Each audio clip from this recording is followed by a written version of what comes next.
Hello friends. Did you know nearly 80% of those who watch my videos aren't subscribed? If you enjoy these stories, please hit that subscribe button and leave a like. It really helps. Thank you for being here. By the way, where are you watching from? Let me know in the comments. I've been hauling freight across the northern routes for close to 12 years now, and I can tell you with absolute certainty that the roads up here don't follow the same rules as the ones down south. There's something about the way darkness settles over these highways, something that makes a man question whether he's still driving through the same world he woke up in that morning.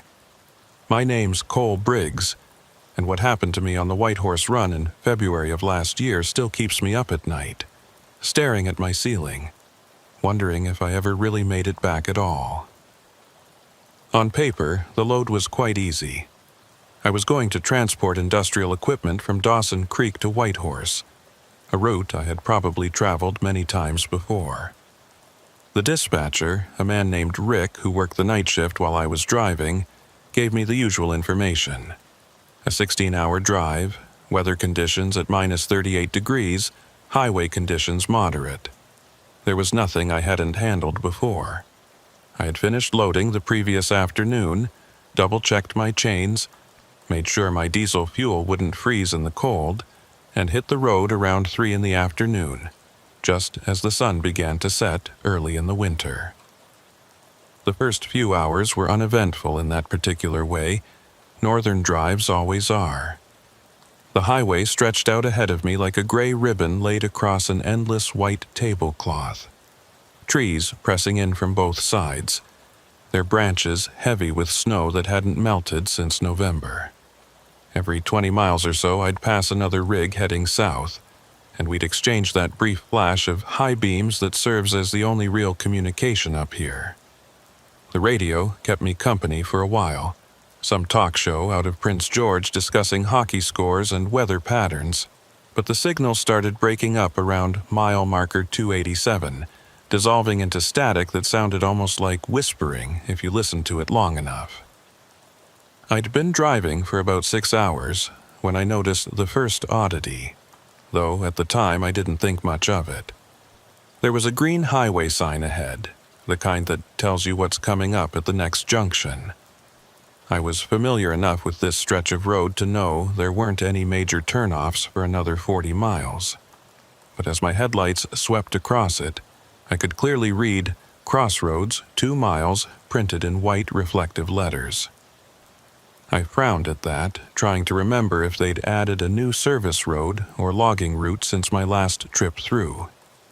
The northern highways change sometimes, new resource roads appearing overnight as companies push deeper into the wilderness. So it wasn't impossible. 2 miles later, I was watching for the turnoff, but there was nothing. The highway continued its straight path through the darkness. The same unbroken line of trees on both sides, no indication that any road had ever branched off from this spot. I checked my GPS, an old Garmin unit I'd been using for years because it still had detailed logging road maps most newer systems didn't bother with. According to the screen, I was exactly where I was supposed to be, following Highway 97 north with no junctions, intersections, or crossroads marked anywhere in the vicinity. The temperature had dropped even further by the time I hit hour 8, my dashboard thermometer reading minus 42. At those temperatures, everything changes. The air itself seems to crystallize, and your breath comes out in clouds so thick they could almost be solid. I'd been through worse, but there was something about this particular cold that felt different, felt deliberate somehow. The kind of cold that doesn't just freeze your skin but seems to seep into your bones and settle there, making a home in your marrow. I was thinking about pulling over at the next rest area when I saw the sign again. Same green reflective surface, same white lettering. Crossroads, 2 miles. This time I was certain something was wrong. I'd been watching the road carefully, and I knew for a fact I hadn't passed any crossroads the first time. More than that, I'd been keeping track of the mile markers, and I was at least 40 miles past where I'd seen that first sign. There was no way the same sign could appear twice on a straight highway unless someone had put up duplicates, which made no sense at all. I grabbed my CB radio and keyed the mic, my voice sounding harsh in the quiet of the cab. "This is northbound 87 to any driver in the area. You got your ears on?" Static answered me, that same whispering quality I'd heard in the regular radio earlier. I tried again, cycling through the channels, but got nothing except that strange interference. In 12 years of driving these routes, I'd never had trouble reaching someone on the CB. There are always truckers out here, always someone hauling something through the darkness, and the CB is our lifeline, our way of staying connected to the human world when everything else falls away. The 2 miles passed slowly, my eyes fixed on the road ahead, watching for any sign of an intersection or turnoff. My high beams cut through the darkness, illuminating the falling snow that had started up about an hour back. Nothing but highway, nothing but trees, nothing but that endless white and gray and black. When my odometer told me I'd gone 2 miles past the sign, I started counting telephone poles, watching for anything that might indicate a road, even an old abandoned logging trail. There was nothing. That's when my engine started making a sound it had never made before. A low, rhythmic knocking that seemed to come from somewhere deep in the block. A sound that felt less like mechanical failure and more like something trying to communicate. I've been around diesel engines my whole adult life. Rebuilt 3 of them from scratch, and I'd never heard anything quite like it. The rhythm was too regular, too measured, almost like Morse code or a heartbeat. I eased off the throttle, but the sound continued at the same tempo regardless of my engine speed. I pulled over onto the shoulder, letting the engine idle while I tried to diagnose the problem.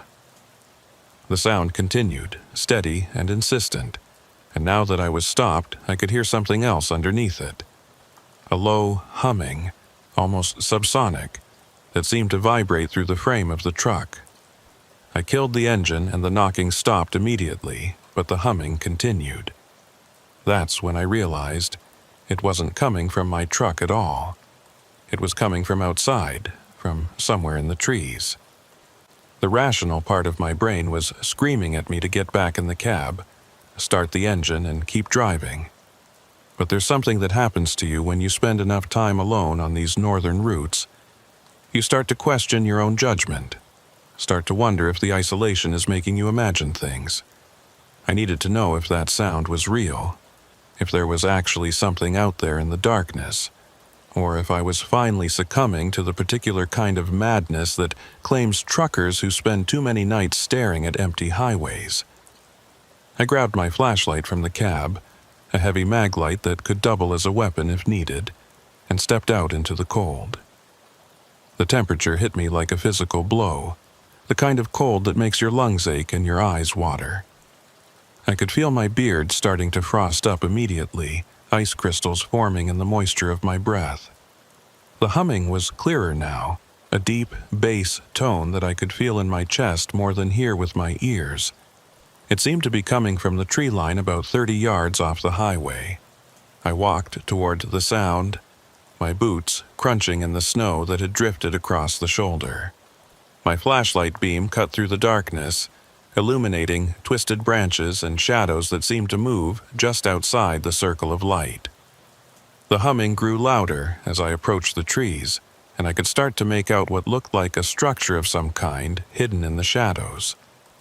Not a building exactly, but something man-made, something that didn't belong in this wilderness. As I got closer, I could see it was some kind of junction box or generator housing, a metal structure about the size of a small shed, partially buried in snow. The humming was definitely coming from inside it, that deep vibration that I could feel through the soles of my boots. There were no markings on it, no utility company logos or warning signs, just rusted metal and darkness. I reached out to touch it, and the moment my gloved hand made contact, the humming stopped. The silence that followed was absolute. No wind in the trees, No distant highway sounds, nothing but my own breathing and the faint creak of leather as I shifted my weight. I stood there for what felt like minutes, but was probably only seconds, my hand still pressed against the cold metal, waiting for something to happen. When nothing did, I pulled back and returned to my truck, walking faster than I'd like to admit, looking over my shoulder every few steps. I climbed back into the cab and sat there with the door locked, watching the junction box through my windshield. My engine started on the first try, that strange knocking completely gone, and I pulled back onto the highway without looking back. But as my truck began to move, I saw something in my side mirror that made my blood freeze. There was a figure standing next to the junction box, a dark silhouette against the snow, completely motionless. It might have been a tree, might have been a trick of the shadows, but I don't think it was. The next 40 miles passed in a blur of snow and darkness and growing unease.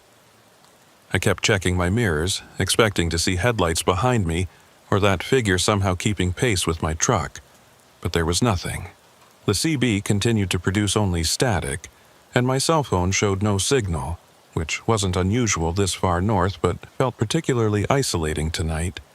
I was completely alone out here, and the realization settled over me like a weight.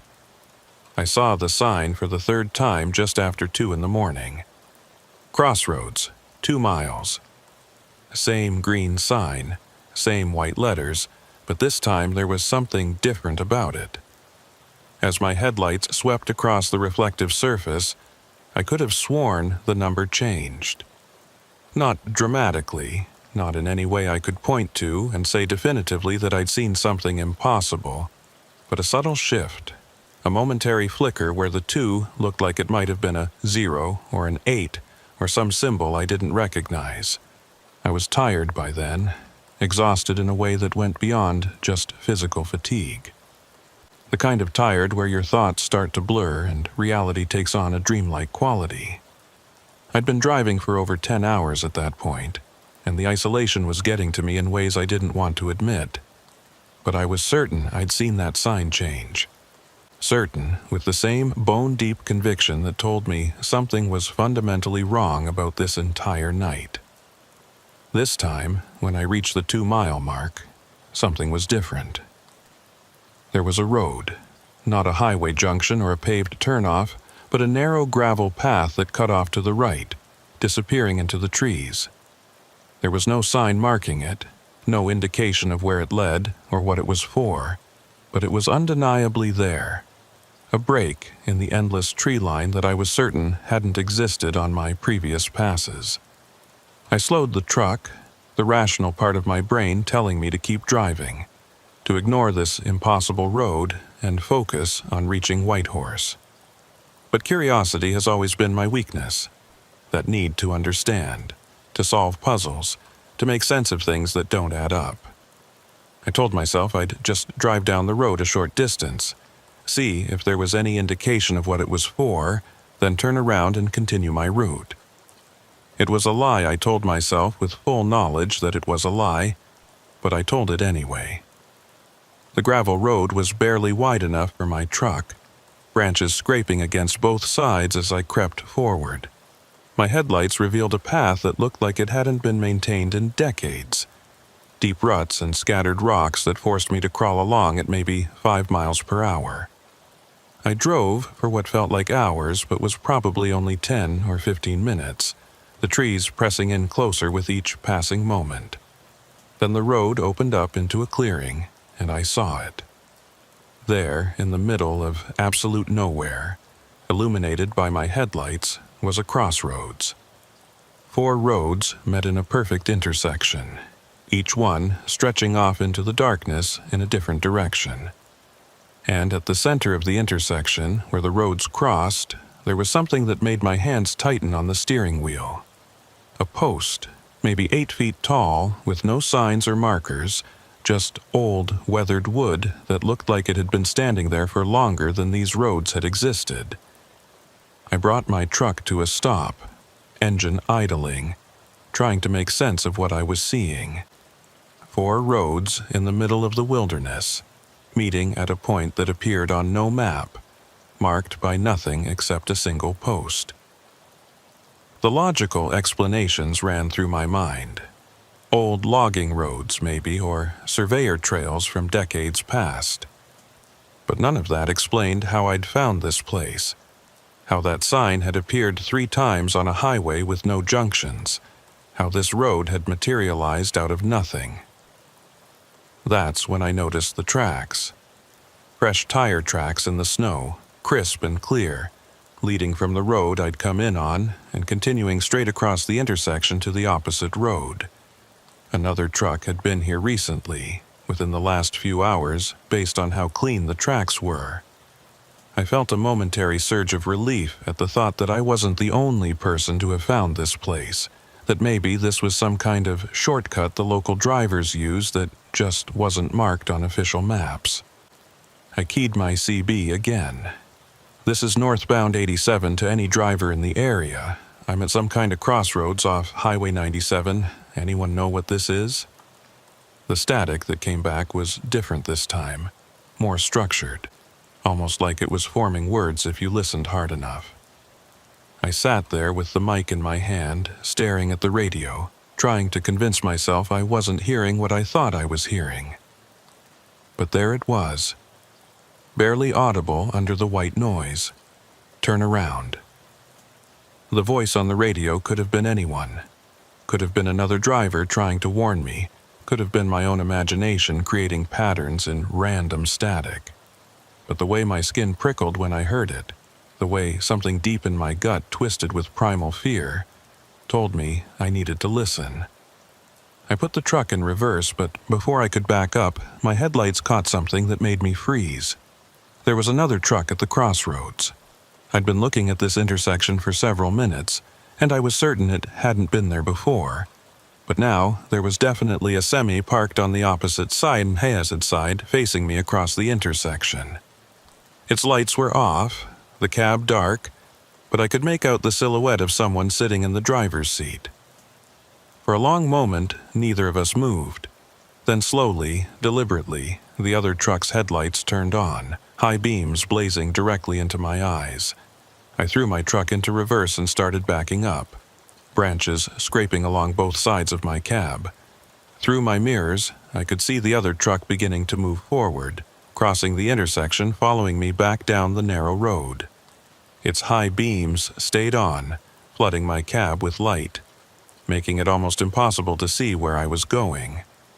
I was backing up as fast as I dared, my heart hammering in my chest, trying to reach the highway before that other truck reached me. The road seemed longer going back, the trees pressing in even closer, branches reaching out like fingers trying to grab hold of my truck. The headlights behind me never wavered, never blinked, just maintained that steady pursuit. I couldn't see the driver, couldn't make out any details about the truck except that it was dark-colored and old. Maybe a Peterbilt from the 80s based on the shape of the headlights. When I finally reached the highway, I didn't bother checking for traffic. I just swung my truck out onto the road and punched the accelerator, my engine roaring as I pushed it harder than I had in years. I watched my mirrors, waiting for those headlights to emerge from the gravel road, but they never did. The road was empty, the tree line unbroken, as if the turnoff had never existed at all. I didn't stop driving until I reached Whitehorse 8 hours later, completing the run on nothing but adrenaline and fear.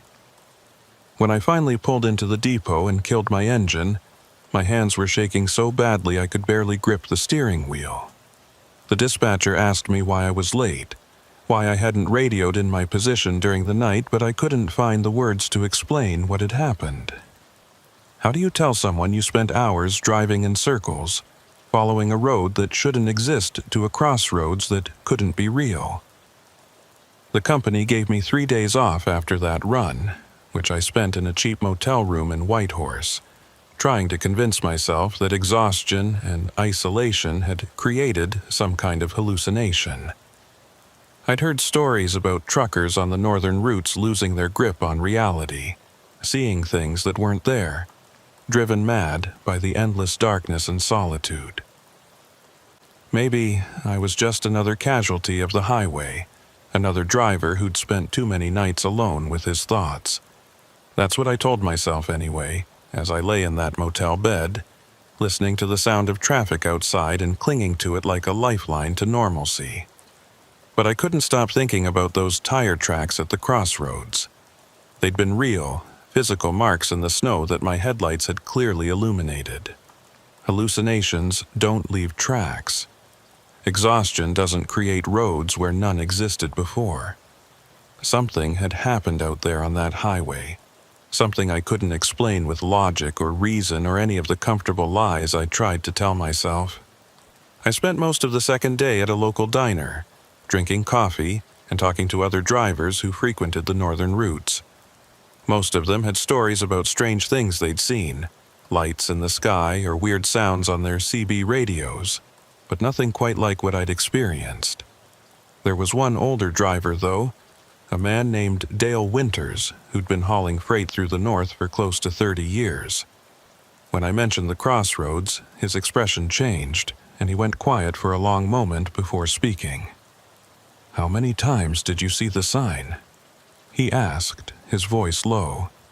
I told him 3 times, and he nodded slowly, like I'd confirmed something he'd suspected.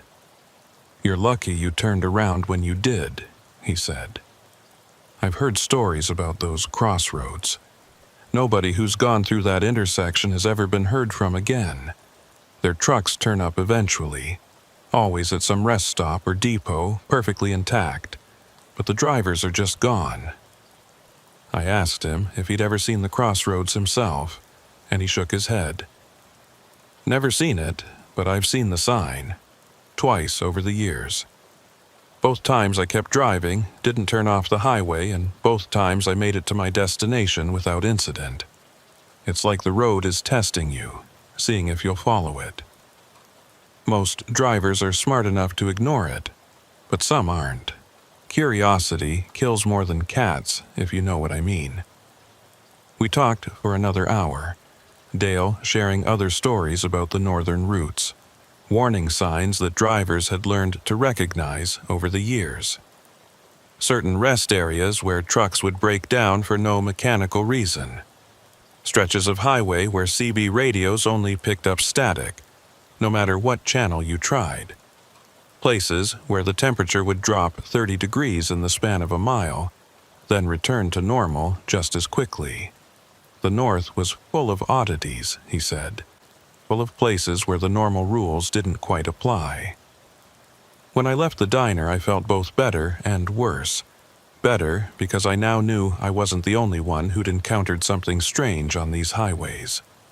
Worse because Dale's story suggested that what I'd experienced wasn't an isolated incident, but part of some larger pattern, some fundamental strangeness that permeated the northern routes. And the fact that other drivers had vanished after going through that intersection made my own escape feel less like luck and more like a temporary reprieve. I picked up my next load on the 4th day, a straightforward haul from Whitehorse down to Fort Nelson. The route took me back along Highway 97, the same stretch of road where I'd seen that first sign, and I'd be lying if I said I wasn't nervous about it. But the company needed drivers, and I needed the money, and sitting around in motel rooms wasn't going to pay my bills or answer any of the questions that kept circling through my mind. The drive started normal enough. Clear skies, decent road conditions, temperature holding steady around -30. I passed several other trucks heading north, and the CB was active with the usual chatter about weather and road conditions and where to find the best coffee. Everything was exactly as it should be, exactly as I'd driven this route dozens of times before. But I couldn't shake the feeling that something was waiting for me out there in the darkness, that the crossroads wasn't finished with me yet. Around hour 5, just as the sun was setting and the highway was being swallowed by darkness, my CB radio crackled to life with a voice I didn't recognize. "Northbound 87, this is southbound 43, you got your ears on?" I grabbed the mic and responded, confirming my call sign. relieved to have some human contact. The voice on the other end sounded strained, worried. "Listen, I'm about 40 miles north of your position, and I'm seeing some weird stuff on the highway. Signs that don't match my maps, roads that shouldn't be there. You seeing anything like that?" I felt my stomach drop. Another driver experiencing the same things I had. I asked him to describe what he was seeing, and he told me about a green reflective sign advertising a crossroads 2 miles ahead, even though his GPS showed no junctions in the area. I told him to keep driving, to ignore the sign and stay on the main highway no matter what he saw. There was a long pause on the other end, filled only with static before he responded. Too late for that. I already turned off. I'm on some kind of gravel road now, heading into the trees. I think I see something up ahead. I tried to warn him, tried to tell him to turn around immediately, but my radio filled with that familiar whispering static, drowning out my voice. I kept trying to reach him, cycling through every channel, but there was nothing except that sound, that awful sound, like 1,000 voices speaking in a language I couldn't quite understand. I drove faster, pushing my truck beyond what was safe, trying to close the distance between us, though I had no idea what I could possibly do to help. 40 miles later, I saw his truck. It was pulled over on the shoulder, hazards flashing, cab empty. I pulled up behind it and grabbed my flashlight, my hands shaking as I climbed down from my cab. The other truck was still running, the driver's door hanging open, interior lights on. There was a half-empty coffee cup in the cup holder, a cigarette still smoldering in the ashtray. It looked like the driver had just stepped out for a moment and would be right back, but there were no footprints in the snow around the truck. The pristine white surface was undisturbed except where my own boots were now marking it. I called out, my voice echoing in the darkness, but got no response. I checked the sleeper berth, the cargo area, even looked under the truck, but there was no sign of the driver anywhere. Just an empty truck idling on the shoulder of Highway 97. Its owner vanished into thin air. I radioed it in to the provincial police, gave them the truck's location and the call sign I'd heard on the CB. While I waited for them to arrive, I sat in my own cab with the doors locked, watching the empty truck through my windshield. The temperature was dropping, my dashboard thermometer showing -43, but I could have sworn I saw heat shimmer rising from the other truck's exhaust, distorting the air in ways that didn't match the cold. The police arrived about 30 minutes later, 2 officers in a Royal Canadian Mounted Police cruiser. They checked the truck, took my statement, asked me to describe the driver's voice and what he'd said on the CB. I told them everything except the part about the crossroads, about the impossible signs and the roads that shouldn't exist. I didn't think they'd believe me, and I wasn't sure I wanted them to investigate too closely. Some things are better left alone. They told me I could continue my route, that they'd handle the abandoned truck and run the plates to identify the driver. As I pulled back onto the highway, I looked in my mirror and saw the 2 officers standing next to the empty truck, their flashlights cutting through the darkness. I wondered if they had any idea what they were dealing with, if they understood that this was something beyond a simple abandoned vehicle. Probably not. Probably better that way. The rest of the drive to Fort Nelson passed without incident, but I couldn't stop thinking about that driver, about how his voice had sounded on the CB, strained and worried but still rational, still human, and now he was just gone, vanished into the same darkness that had tried to claim me. I wondered how many other drivers had disappeared on these northern routes, how many empty trucks had been found on the shoulder with no explanation, no trace of their operators. When I reached Fort Nelson and dropped off my load, I told the dispatcher I needed a few more days off. She didn't argue, probably saw something in my face that convinced her I needed the break. I checked into another motel, this one even cheaper than the one in Whitehorse, and spent 2 days just sitting in my room, trying to make sense of what was happening. But the more I thought about it, the less sense it made, and I started to wonder if sense had anything to do with it at all. On the third day, I drove to the local library and started researching the history of Highway 97. I found articles about its construction in the 40s, stories about early truckers who'd pioneered the route, accounts of accidents and weather-related closures. But I also found something else, buried in old newspaper archives from the 50s and 60s.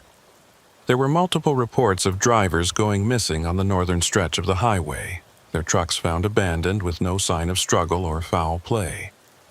The articles called it the Highway 97 mystery, and authorities at the time had blamed everything from wild animal attacks to Soviet agents to simple drivers walking away from their rigs. But one article, from 1963, mentioned something that made my blood run cold. A driver who'd survived claimed he'd been following strange signs that appeared on the highway, advertising a crossroads that didn't exist on any map. He'd turned onto a gravel road and driven for miles before realizing something was wrong and managing to turn around. When he reported his experience to the police, they'd dismissed it as exhaustion-induced hallucination. 3 days later, he'd disappeared on another run, his truck found idling on the shoulder with no trace of him anywhere. I made copies of every article I could find, filling a folder with accounts of disappearances and strange occurrences along Highway 97. Most of them were from decades past, but there were more recent reports too, including one from just last year about a driver who'd radioed in that he was seeing impossible things on the highway. His transmission had cut off mid-sentence, and his truck was never found. That night, I lay in my motel room with those articles spread out on the bed around me, trying to find a pattern, some explanation that would make sense of it all. But there was no pattern except the highway itself, that long ribbon of asphalt cutting through the northern wilderness, a boundary between the normal world and something else. And the crossroads seemed to be the heart of it, the place where whatever existed out there in the darkness could reach through and pull drivers into its realm. I realized I had a choice to make. I could quit trucking, find some other line of work, abandon these northern routes and try to forget everything I'd seen. Or I could continue driving, knowing that the crossroads was still out there, still waiting, still showing itself to drivers who were unlucky enough to see those signs. The smart choice was obvious, but I've never been particularly smart about these things. I'd been driving trucks for 12 years, and the northern routes were the only life I knew. More than that, I couldn't shake the feeling that walking away would be a kind of surrender, an admission that I was too afraid to face whatever existed out there in the darkness. And I'd never been good at backing down from anything, even when I probably should. So I made my decision, told myself I'd be more careful, that I wouldn't turn off the highway no matter what signs I saw or voices I heard on the CB. It was a promise I knew I might not be able to keep, but I made it anyway. I picked up another load, heading north 2 days later. Back to Whitehorse, the same route where all of this had started. The same stretch of highway where the crossroads waited for drivers foolish enough to follow its signs. The dispatcher asked me if I was sure I wanted this run, said she could assign it to someone else if I needed more time off, but I told her I was fine, that I was ready to get back on the road. Another lie, but one that felt necessary. The first few hours of the drive were tense, my eyes constantly scanning the roadside for any sign of that green reflective marker. Every mile marker I passed felt like a small victory, another bit of distance between me and the possibility of seeing those signs again. The CB chatter was normal, other drivers talking about load weights and fuel prices and complaining about the cold. Everything was exactly as it should be, and I started to relax slightly, started to think that maybe I'd be okay. Then, around hour 7, as full darkness settled over the highway and the temperature dropped to -45, I saw it. Not the sign this time, but something else. There was a rest area ahead, one of those basic pull-off spots with a couple of picnic tables and an outhouse. I'd stopped there before on previous runs, used the facilities and stretched my legs before continuing on. But something about it looked wrong tonight, though I couldn't immediately identify what. As I got closer, I realized what it was. The rest area was full of trucks. At least a dozen semis parked in neat rows, their cabs dark. No lights or signs of activity anywhere. It was the middle of the night on one of the loneliest stretches of highway in North America, and this rest area looked like a busy truck stop at rush hour. But there were no drivers visible, no movement anywhere. Just all these trucks sitting silent in the darkness. I slowed down, debating whether to stop and investigate or just keep driving. The rational part of my brain was screaming at me to keep moving, to put as much distance between myself and this place as possible. But I couldn't shake the image of all those empty trucks, couldn't stop wondering if their drivers had all seen the same signs I had, if they'd all followed those gravel roads to the crossroads and never made it back. I pulled into the rest area, my headlights sweeping across the parked trucks. They were all different makes and models, different companies, different provinces on their plates. Some looked new. Others were older models that had probably been on the road for decades. But they all had one thing in common. They were completely empty, their cabs dark and silent. I counted 14 trucks total, arranged in 2 neat rows, and not a single one showed any sign of recent occupation. I grabbed my flashlight and climbed down from my cab, the cold hitting me like always, making my lungs ache and my eyes water. I approached the nearest truck, a red Freightliner with Manitoba plates, and shined my light through the driver's side window.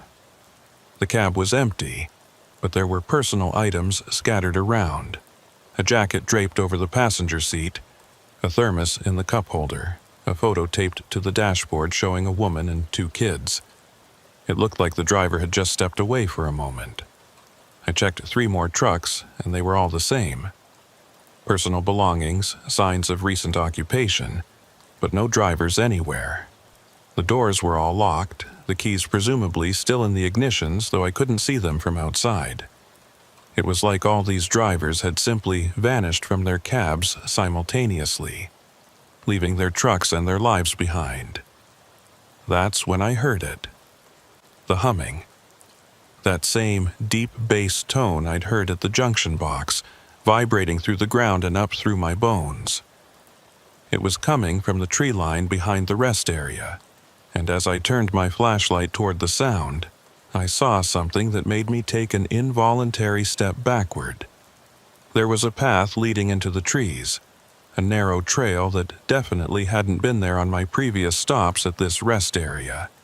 And at the mouth of the trail, barely visible in the beam of my flashlight, was another one of those green reflective signs. I didn't need to walk closer to read it. I knew what it said: Crossroads. The sign was here, waiting for me, showing me another path to that impossible intersection. And I suddenly understood what had happened to all these drivers. They'd stopped at this rest area, seen the sign, followed the path into the trees, and they'd never come back. I turned and walked quickly back to my truck, my hand shaking as I fumbled with the door handle. I climbed into the cab and locked the doors, my heart pounding in my chest. I should have left immediately, should have started my engine and gotten back on the highway, but I sat there for a moment, staring at that path through my windshield. Part of me wanted to follow it, wanted to see where it led, wanted to understand what was happening on these northern routes. But a larger, smarter part of me knew that would be suicide. As I reached for my ignition key, every truck in the rest area turned its lights on simultaneously. 14 sets of headlights blazing to life in perfect unison, flooding the rest area with light. I screamed and ducked down in my seat, my hands over my face, waiting for something to happen. But nothing did. The lights just stayed on, shining in every direction. and after a long moment I slowly raised my head and looked around. All the trucks still appeared empty, their cabs dark despite their headlights being on. And then, as I watched in horror, they all started their engines. 14 diesel engines roaring to life with no one in the driver's seats, the sound echoing through the night. I fumbled with my own ignition, my hands shaking so badly I could barely turn the key, but my truck started on the first try. I threw it into gear and accelerated out of the rest area, not caring about the ice on the road or the danger of driving too fast in these conditions. In my mirrors, I could see all 14 trucks pulling out behind me, forming a convoy that followed me back onto the highway. Their headlights stayed on high beam, flooding my cab with light, making it almost impossible to see where I was going.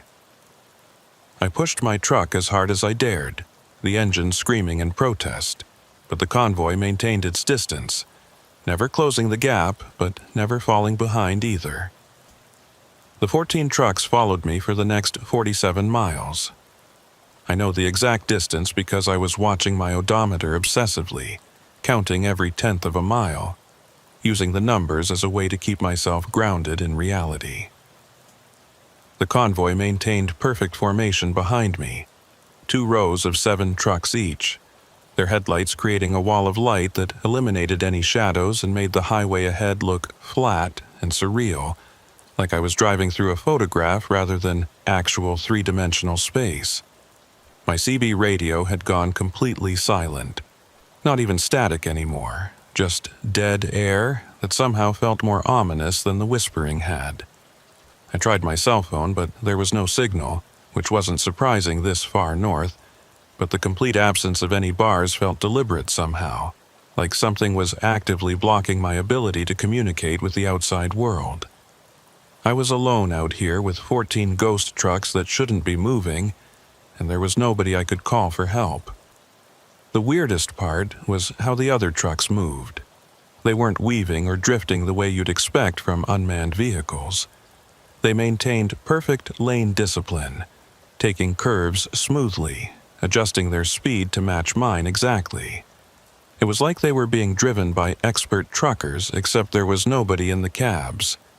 I could see that clearly every time I checked my mirrors, could see the empty driver's seats illuminated by dashboard lights. Around mile 32 of the pursuit, something changed.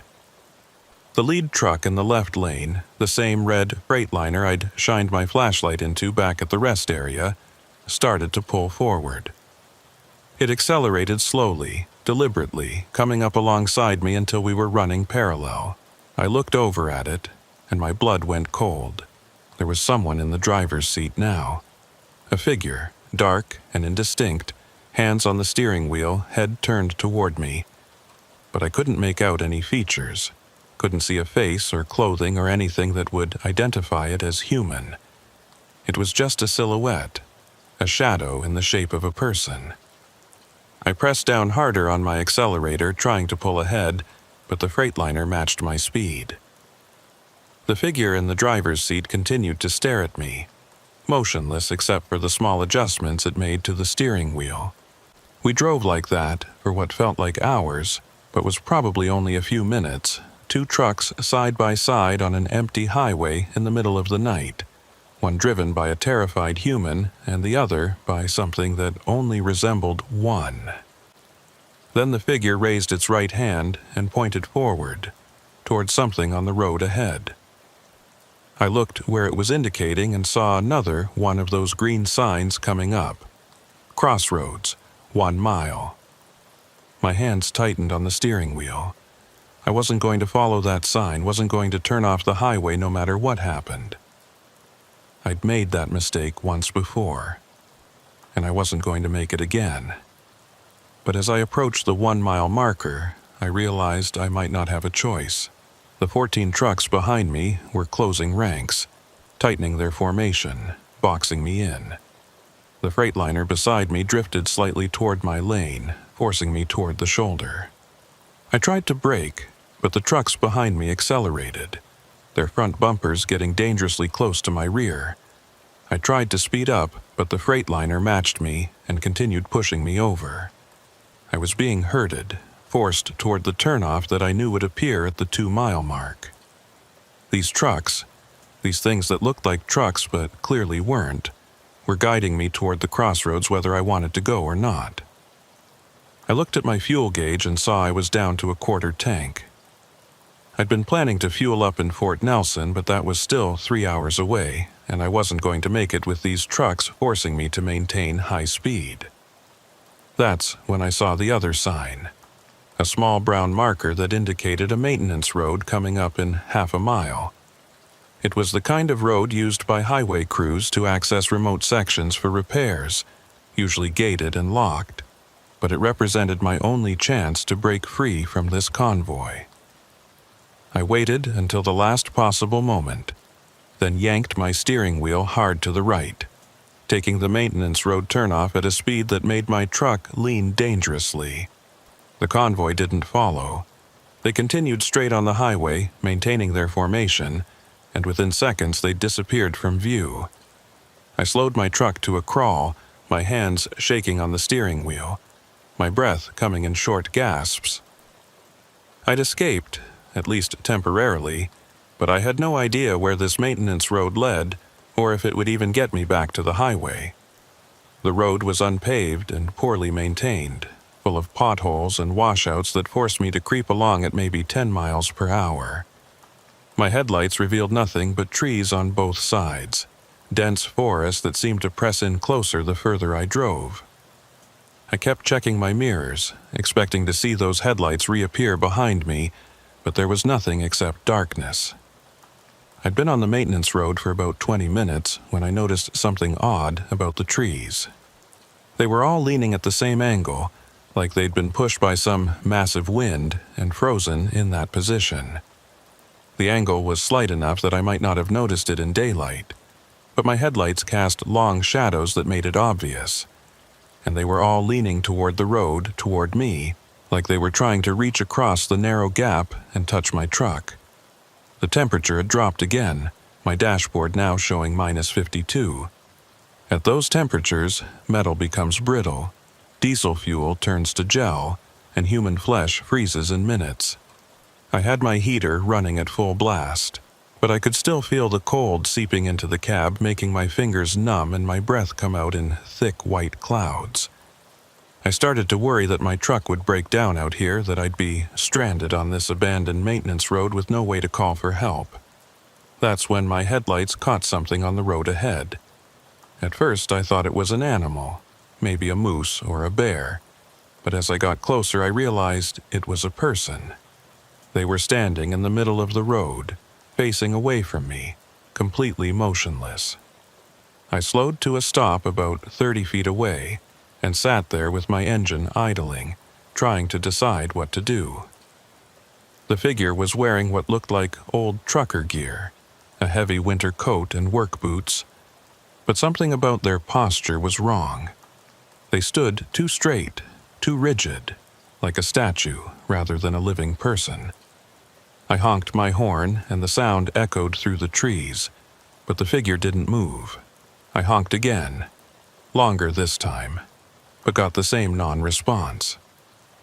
I was debating whether to turn around and try to find another route when the figure slowly began to turn toward me. The movement was wrong, mechanical, like they were pivoting on a fixed axis rather than naturally turning their body. And as they completed the rotation and faced my truck, I saw why their posture had seemed off. They had no face. Where there should have been eyes and a nose and a mouth, there was just smooth, blank skin, like an unfinished sculpture. I threw my truck into reverse and backed up as fast as I dared, not caring about the potholes or the risk of sliding off the road. The faceless figure didn't follow, just stood there in the beam of my headlights, watching me with eyes that didn't exist. I reversed for maybe a quarter mile before finding a spot wide enough to turn around, and then I drove back the way I'd come, pushing my truck to its absolute limit on the terrible road. When I reached the junction with the highway, I sat there for a long moment, trying to decide which direction to turn. North would take me back toward the convoy, toward that stretch of highway where the crossroads sign would be waiting. South would take me away from my destination, away from the load I was supposed to deliver, but it would also take me away from whatever was hunting me on these roads. I turned south. I'd lost loads before, and I could deal with whatever consequences came from abandoning this run. What I couldn't deal with was the certainty that if I continued north, if I saw that crossroads sign again, I wouldn't have the strength to ignore it. Something was pulling me toward that intersection, some force that grew stronger every time I encountered it, and I knew that if I gave in, if I followed those signs one more time, I wouldn't be coming back. I drove south for 6 hours straight, ignoring the growing fatigue and the pain in my lower back from sitting in the same position. I passed Fort Nelson without stopping, past every rest area and pull-off. Didn't even slow down for the small towns along the way. I just drove, putting as much distance as I could between myself and that stretch of highway where the crossroads waited. The sun came up around hour 4, and I'd never been so relieved to see daylight. The world looked normal again, highway and trees and distant mountains painted in shades of gray and white and blue. Other trucks appeared on the road, heading north with their loads, and I felt an overwhelming urge to warn them, to tell them about the crossroads and the signs and the convoy of ghost trucks. But I knew how it would sound, knew they'd think I'd lost my mind or been driving too long without sleep. I finally stopped in a town called Chetwynd, found a cheap motel and crashed for 14 hours straight. When I woke up, it was night again, and for a moment I panicked, thinking I was still out there on the highway, still being pursued by those empty trucks. But I could hear traffic outside my window, could see streetlights and neon signs, all the comfortable proof of civilization and normalcy. I was safe, at least for now. I called the company the next day and told them I'd had mechanical trouble, that I'd been forced to abandon the load and would need a few days to get my truck repaired. They weren't happy about it, but they didn't fire me either. I think the dispatcher could hear something in my voice that convinced her not to push too hard. I told her I'd call back when I was ready to take another run, but I had no idea if that was true. I spent a week in Chetwynd, just existing, trying to process what had happened. I'd start to convince myself that it had all been some kind of exhaustion-induced hallucination, that the isolation and stress had made me see things that weren't there. But then I'd remember details that were too specific, too real to be imaginary. The way that faceless figure had turned toward me, the perfect formation of the truck convoy, the exact wording on those green signs, none of it felt like a dream or a hallucination. It felt like memory, like documented fact. On the 8th day, I drove my truck to a garage and had them give it a complete inspection. I told the mechanic I wanted everything checked, every system tested, didn't care how much it cost. He looked at me like I was crazy but did the work anyway. When he was done, he told me my truck was in perfect condition, no mechanical issues at all. I thanked him and paid the bill, and then I just sat in my truck in the garage parking lot, staring at the steering wheel. The truck was fine. I was the one who was broken, the one who couldn't stop thinking about those roads, and that crossroads and those empty trucks with their mysterious drivers. I was the one who jumped every time I saw a green highway sign, who couldn't drive after dark without my hands shaking on the steering wheel.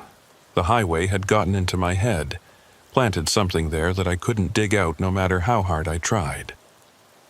I eventually started taking loads again, but only short hauls on southern routes, runs that kept me close to populated areas where I could always see other vehicles and lights and signs of human presence. I avoided the northern highways completely, turned down any load that would take me within 100 miles of Highway 97. Other drivers noticed, started calling me soft, saying I'd lost my nerve. Maybe they were right. But sometimes, late at night when I'm lying in bed trying to fall asleep, I think about those tire tracks I saw at the crossroads. I think about how they'd been fresh, how they'd indicated another truck had been there recently, and I wonder if that other driver made it back, or if they went through the intersection and vanished like all the others. I wonder if they're still out there somewhere, driving an endless highway in some place that exists adjacent to our world but separate from it. And I think about the faceless figure standing on that maintenance road, about how it had turned toward me with mechanical precision, about how it had just stood there, watching me with eyes that didn't exist, as I backed away in terror. I think about how it hadn't followed me, hadn't tried to pursue or attack, had just observed. Like it was marking me somehow, taking note of my presence for future reference. 3 months after my encounter with the convoy, I broke my promise to myself and took a northern load. It wasn't a conscious decision, not really.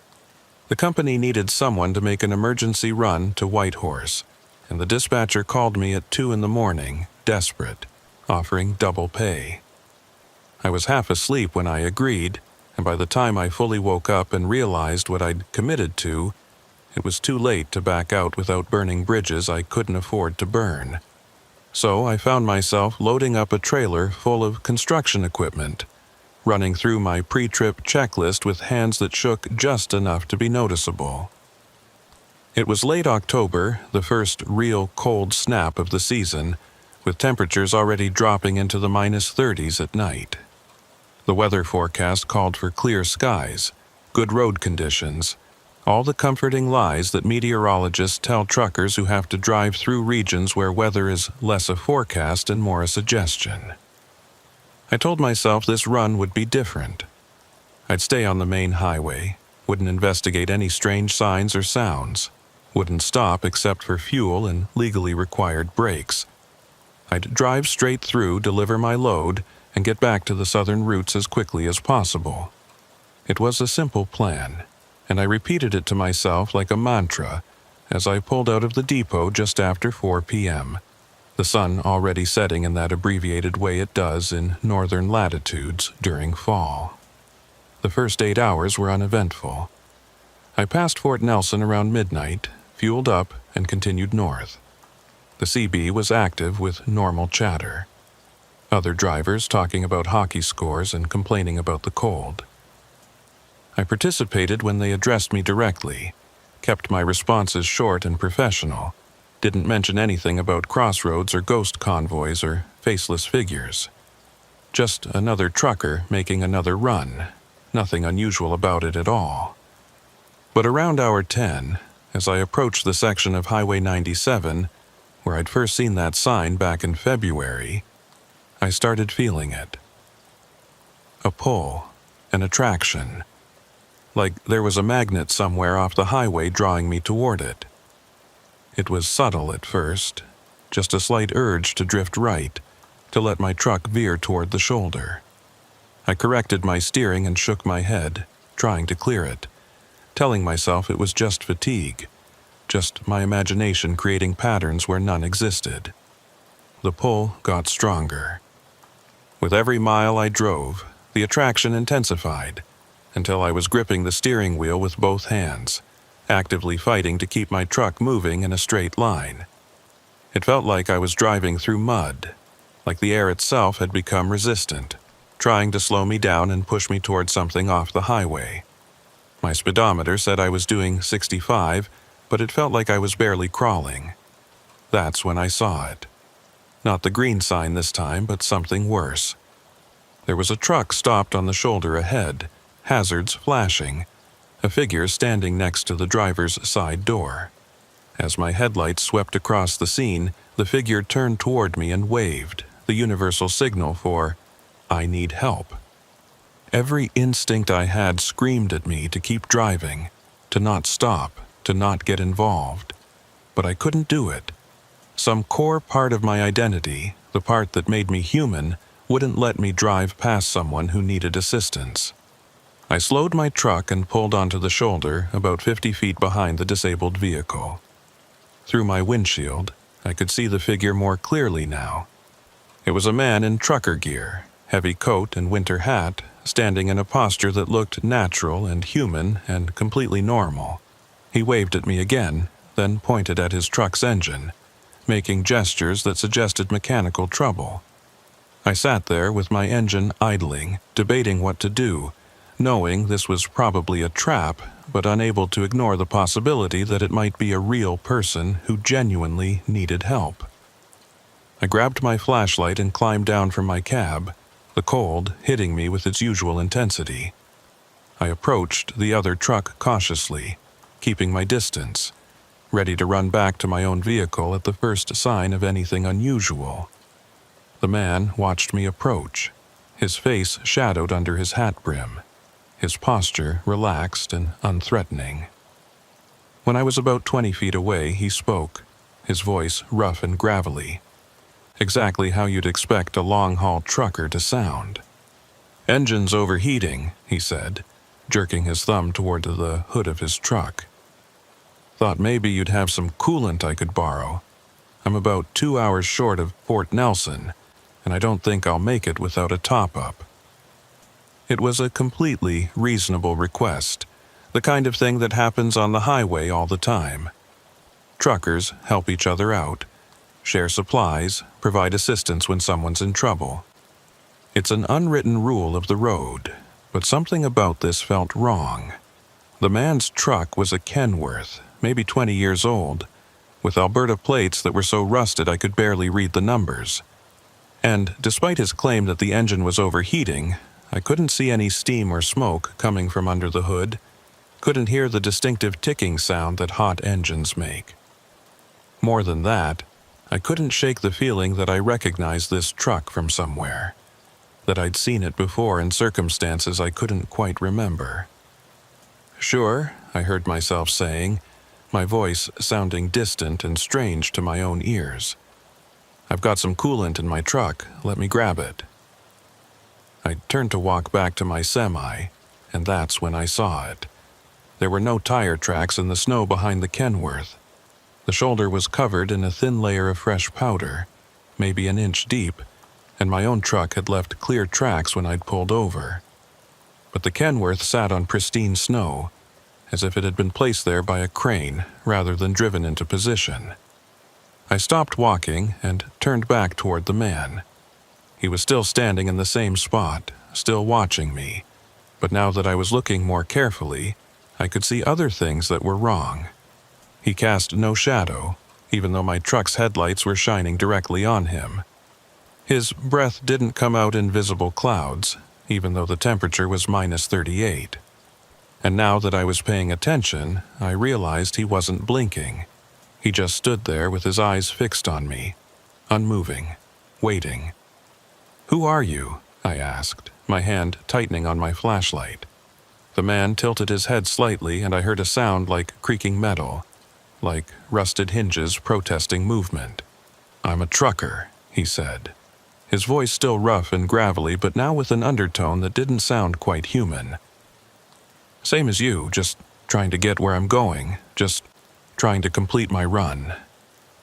I backed away slowly, keeping my eyes fixed on him, moving toward my truck. He didn't follow, didn't move at all, just stood there watching me with those unblinking eyes.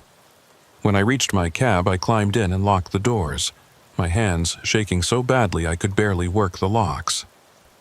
I looked through my windshield, and the man was gone. Not walked away, not gotten back in his truck, just gone. And the Kenworth was still sitting there, hazards still flashing, completely empty. I should have driven away right then, should have started my engine and gotten back on the highway and never looked back. But I didn't, because as I sat there staring at the empty truck, I finally remembered where I'd seen it before. It was one of the 14 trucks from the rest area, one of the vehicles in that ghost convoy that had pursued me 3 months ago. And that meant the man I'd just been talking to was one of the disappeared, one of the drivers who'd followed the signs to the crossroads and never made it back. The pull I'd been feeling intensified suddenly, becoming almost unbearable. It was like someone had wrapped a cable around my chest and was reeling me in, dragging me toward something just off the highway. I looked to my right and saw what I'd been dreading. A narrow opening in the tree line, a path that definitely hadn't been there before, and at its entrance, a green reflective sign that I knew would read, Crossroads.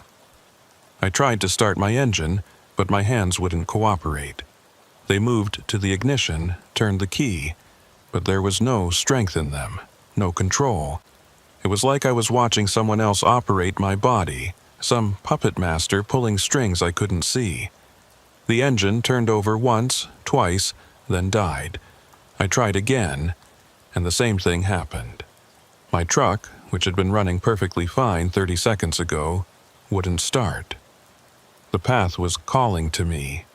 Not literally, not with words or sounds, but with something deeper and more fundamental than language. It was promising me answers, understanding, an end to the confusion and fear that had plagued me since my first encounter with the crossroads. All I had to do was get out of my truck, walk down that path, and find the intersection where everything would finally make sense. My hand reached for the door handle, and I watched it move like it belonged to someone else. The logical part of my brain was screaming, telling me to stop, to fight this compulsion, to do anything except what I was about to do. But the pull was too strong, the attraction too powerful. I'd been resisting it for months, and I was tired of fighting. Maybe it would be a relief to finally give in, to see where that path led and what waited at its end. The door opened, and cold air flooded into the cab. I stepped down onto the shoulder, my boots crunching in the snow, and started walking toward the path. Each step felt lighter than the last, like I was shedding weight with every movement. The fear that had been my constant companion for months was fading, replaced by a strange sense of anticipation, almost excitement. I was finally going to see it, finally going to understand what all of this meant. I reached the entrance to the path and paused, looking back at my truck one last time. It sat there on the shoulder, hazards flashing, driver's door hanging open, looking exactly like all those other abandoned trucks I'd seen. In some distant part of my mind, I understood that I was making the same choice all those other drivers had made, that I was becoming another disappearance, another mystery on Highway 97. But that understanding felt academic, unimportant, like it was happening to someone else. The path stretched out before me, disappearing into darkness between the trees.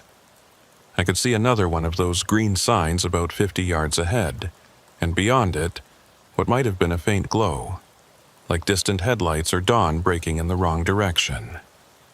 I took a step forward, then another, feeling the pull intensify with each movement.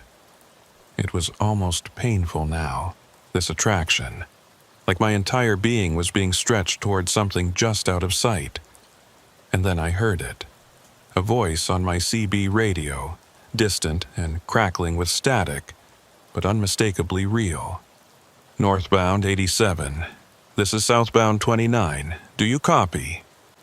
I stopped walking, the pull on me loosening slightly.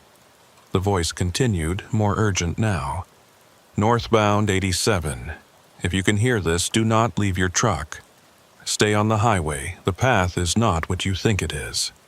I turned and looked back at my truck. At the CB radio, I could see through the open door.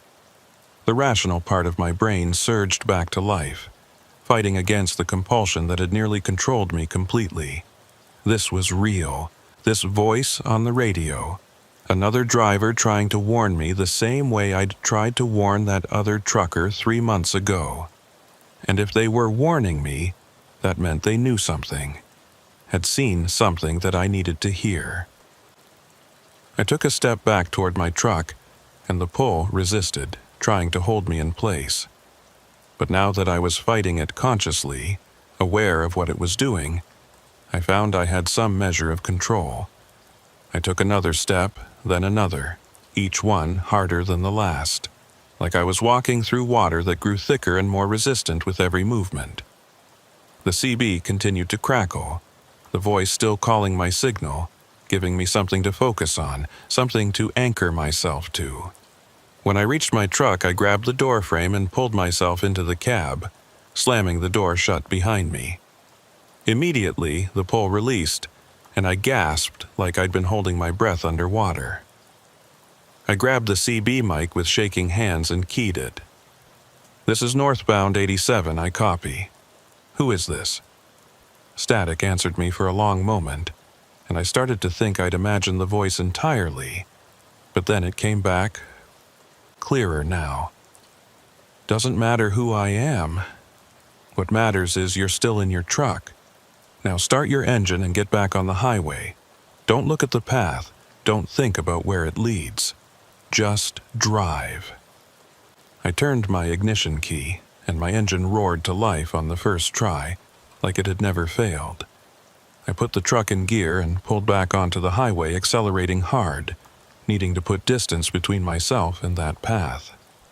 As I drove away, I looked in my mirror and saw the Kenworth was gone, the shoulder empty except for my tire tracks, and the path between the trees had vanished, the tree line unbroken and solid. "Thank you," I said into the CB, but there was no response, just static. I tried calling out several more times over the next hour, but the voice never came back. I don't know if it was a real driver who'd seen my truck sitting there and decided to check on me, or something else, something that wanted to pull me back from whatever edge I'd been standing on. Either way, it had saved me from whatever fate awaited at the crossroads. I completed my run to Whitehorse without any other incidents, dropped off my load, and immediately headed back south. I drove straight through, stopping only for fuel and legally required breaks, not trusting myself to stop anywhere that I might be pulled back toward that path. When I finally made it back to the company depot 3 days later, I walked into the dispatcher's office and quit on the spot. That was 8 months ago. I haven't been on a highway since then, haven't even driven my personal vehicle at night. I got a job at a warehouse, loading trucks instead of driving them, and I tell people I retired from trucking for medical reasons, which isn't entirely a lie.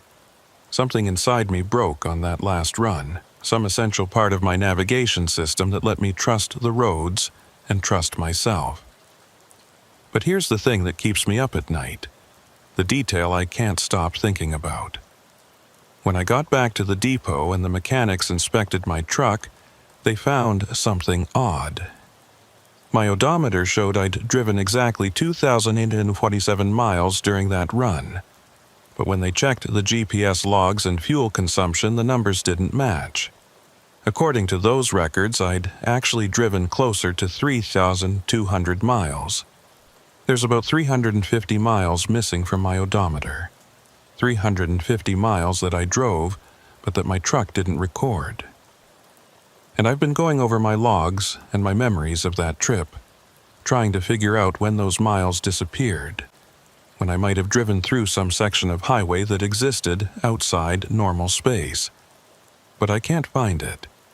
As far as I can remember, I was on Highway 97 the entire time, following the same route I'd driven dozens of times before, which means those 350 miles happened somewhere I can't remember. Some stretch of road that my brain has blocked out or edited away. I think about that voice on the CB sometimes, the one that warned me to stay in my truck. I wonder if they'd experienced the same thing, if they'd been pulled toward that path and managed to resist, or if they'd gone through and somehow made it back. I wonder if there are other drivers out there who know about the crossroads, who've encountered it and survived to tell the tale. Or if I'm the only one, the only driver who got close enough to see what it was, but still managed to walk away. Last week, I saw a news story about another trucker gone missing on Highway 97. His truck was found at a rest area, engine still running, personal belongings intact, no sign of the driver anywhere. The police are calling it suspicious, investigating it as a possible abduction or foul play. But I know better. I know he saw the signs, followed the path, found the crossroads, and I know he's not coming back. Sometimes I think about going back up there, trying to find that section of highway where I first saw the sign, trying to understand what the crossroads actually is and why it hunts drivers on the northern routes. But that's just fantasy, just my brain trying to create some sense of closure where none exists. The truth is, I'm too afraid to ever drive those roads again, too afraid of what I might see, what I might be compelled to do. Because here's what really terrifies me. When I was walking down that path, when I was being pulled towards the crossroads, part of me wanted to go. Part of me still wants to go. And I don't know if that desire comes from the crossroads itself, from whatever force operates through those signs and paths, or if it comes from something inside me, some self-destructive impulse that the crossroads recognized and exploited. I keep a map of Highway 97 in my apartment now, pinned to the wall above my desk. I've marked all the locations where I encountered the signs, where I saw the paths, where other drivers have disappeared. I'm looking for a pattern, some logic to when and where the crossroads appears, but there isn't one. Or if there is, it's beyond my ability to comprehend. The crossroads shows itself when it wants to whoever it chooses, and no amount of mapping or analysis can predict or prevent it. Last night, I dreamed I was back on Highway 97. I was driving my truck through the darkness and I saw that green sign ahead. Crossroads, 2 miles. But this time, instead of fear, I felt relief. Like I was finally going home after a long absence. Like the crossroads wasn't hunting me, but waiting for me, patient and eternal. And I knew, with absolute certainty, that someday I would go back. Not today, not this year, maybe not for decades. But eventually I would find myself on that highway again, and this time I wouldn't resist. This time I would follow the path all the way to the end. I woke up in a cold sweat, my heart pounding, but the dream stayed with me. It stays with me still, as I sit here writing this account, trying to create some record of what I experienced in case anyone else encounters the same thing. But even as I write, I can feel it pulling at me, that same attraction I felt on the highway. It's fainter now, diluted by distance and time, but it's still there, still waiting.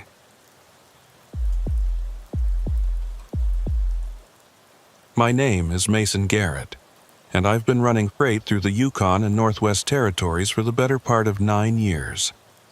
Most people think trucking is a simple job, just pointing a vehicle in one direction and keeping it between the lines until you reach your destination. But up here in the territories, where winter lasts 8 months and the darkness swallows everything from November through February, trucking becomes something else entirely. It becomes a test of your ability to stay human when every external condition is trying to convince you that you're the last person alive on Earth.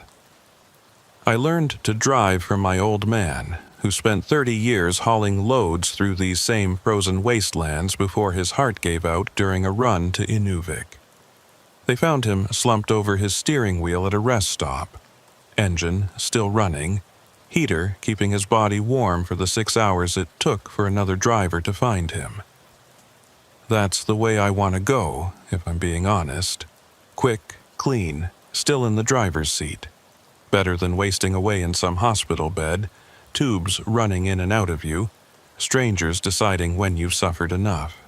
The run I'm about to describe happened in January of this year, during what the Weather Service was calling an unprecedented Arctic outbreak.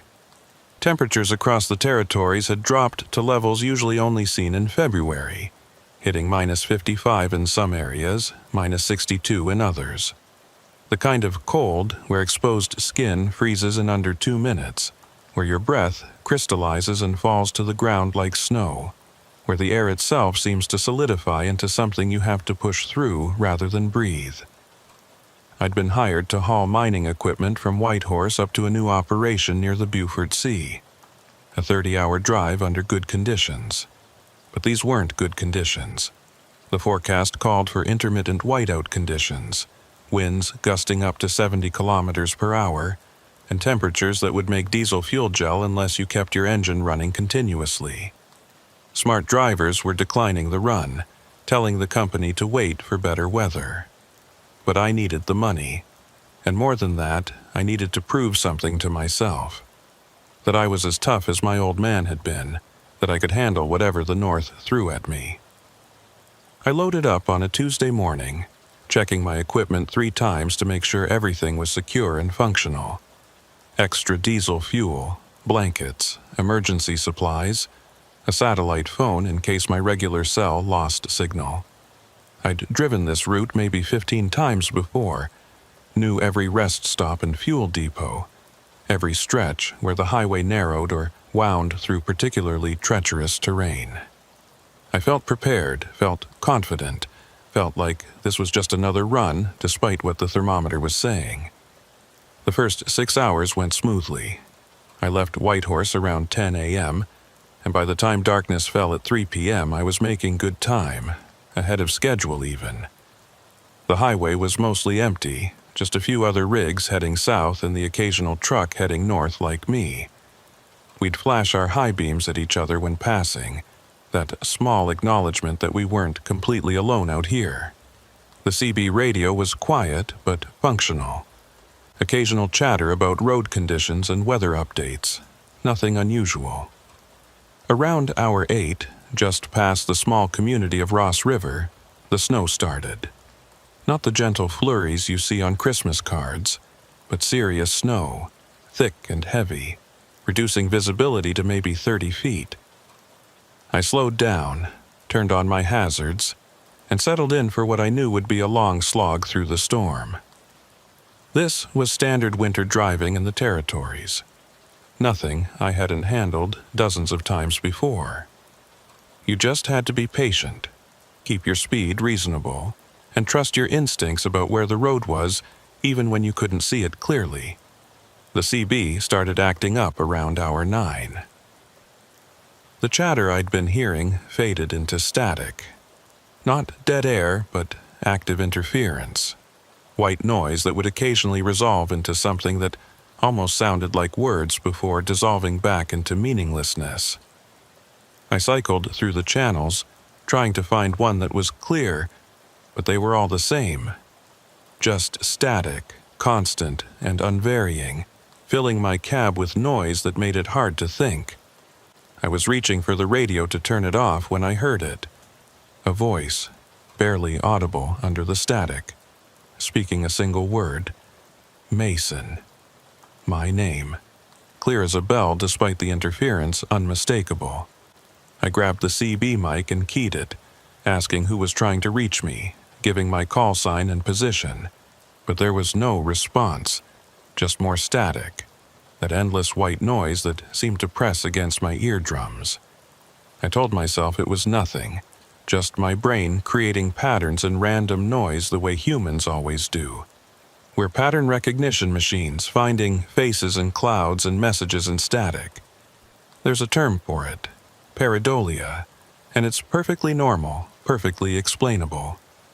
The isolation was getting to me, making me hear things that weren't there.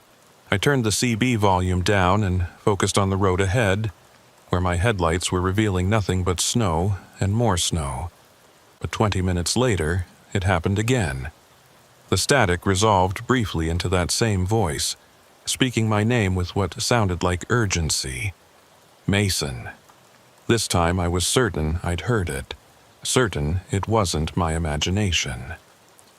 I turned the volume back up and listened carefully, waiting for it to happen again. The static continued, unbroken and monotonous, for several minutes. Then, just as I was starting to think I'd imagined the whole thing, it came back. Mason, can you hear me? I keyed the mic immediately. This is Mason Garrett, call sign northbound 66. Who is this? What channel are you on? Nothing but static answered me.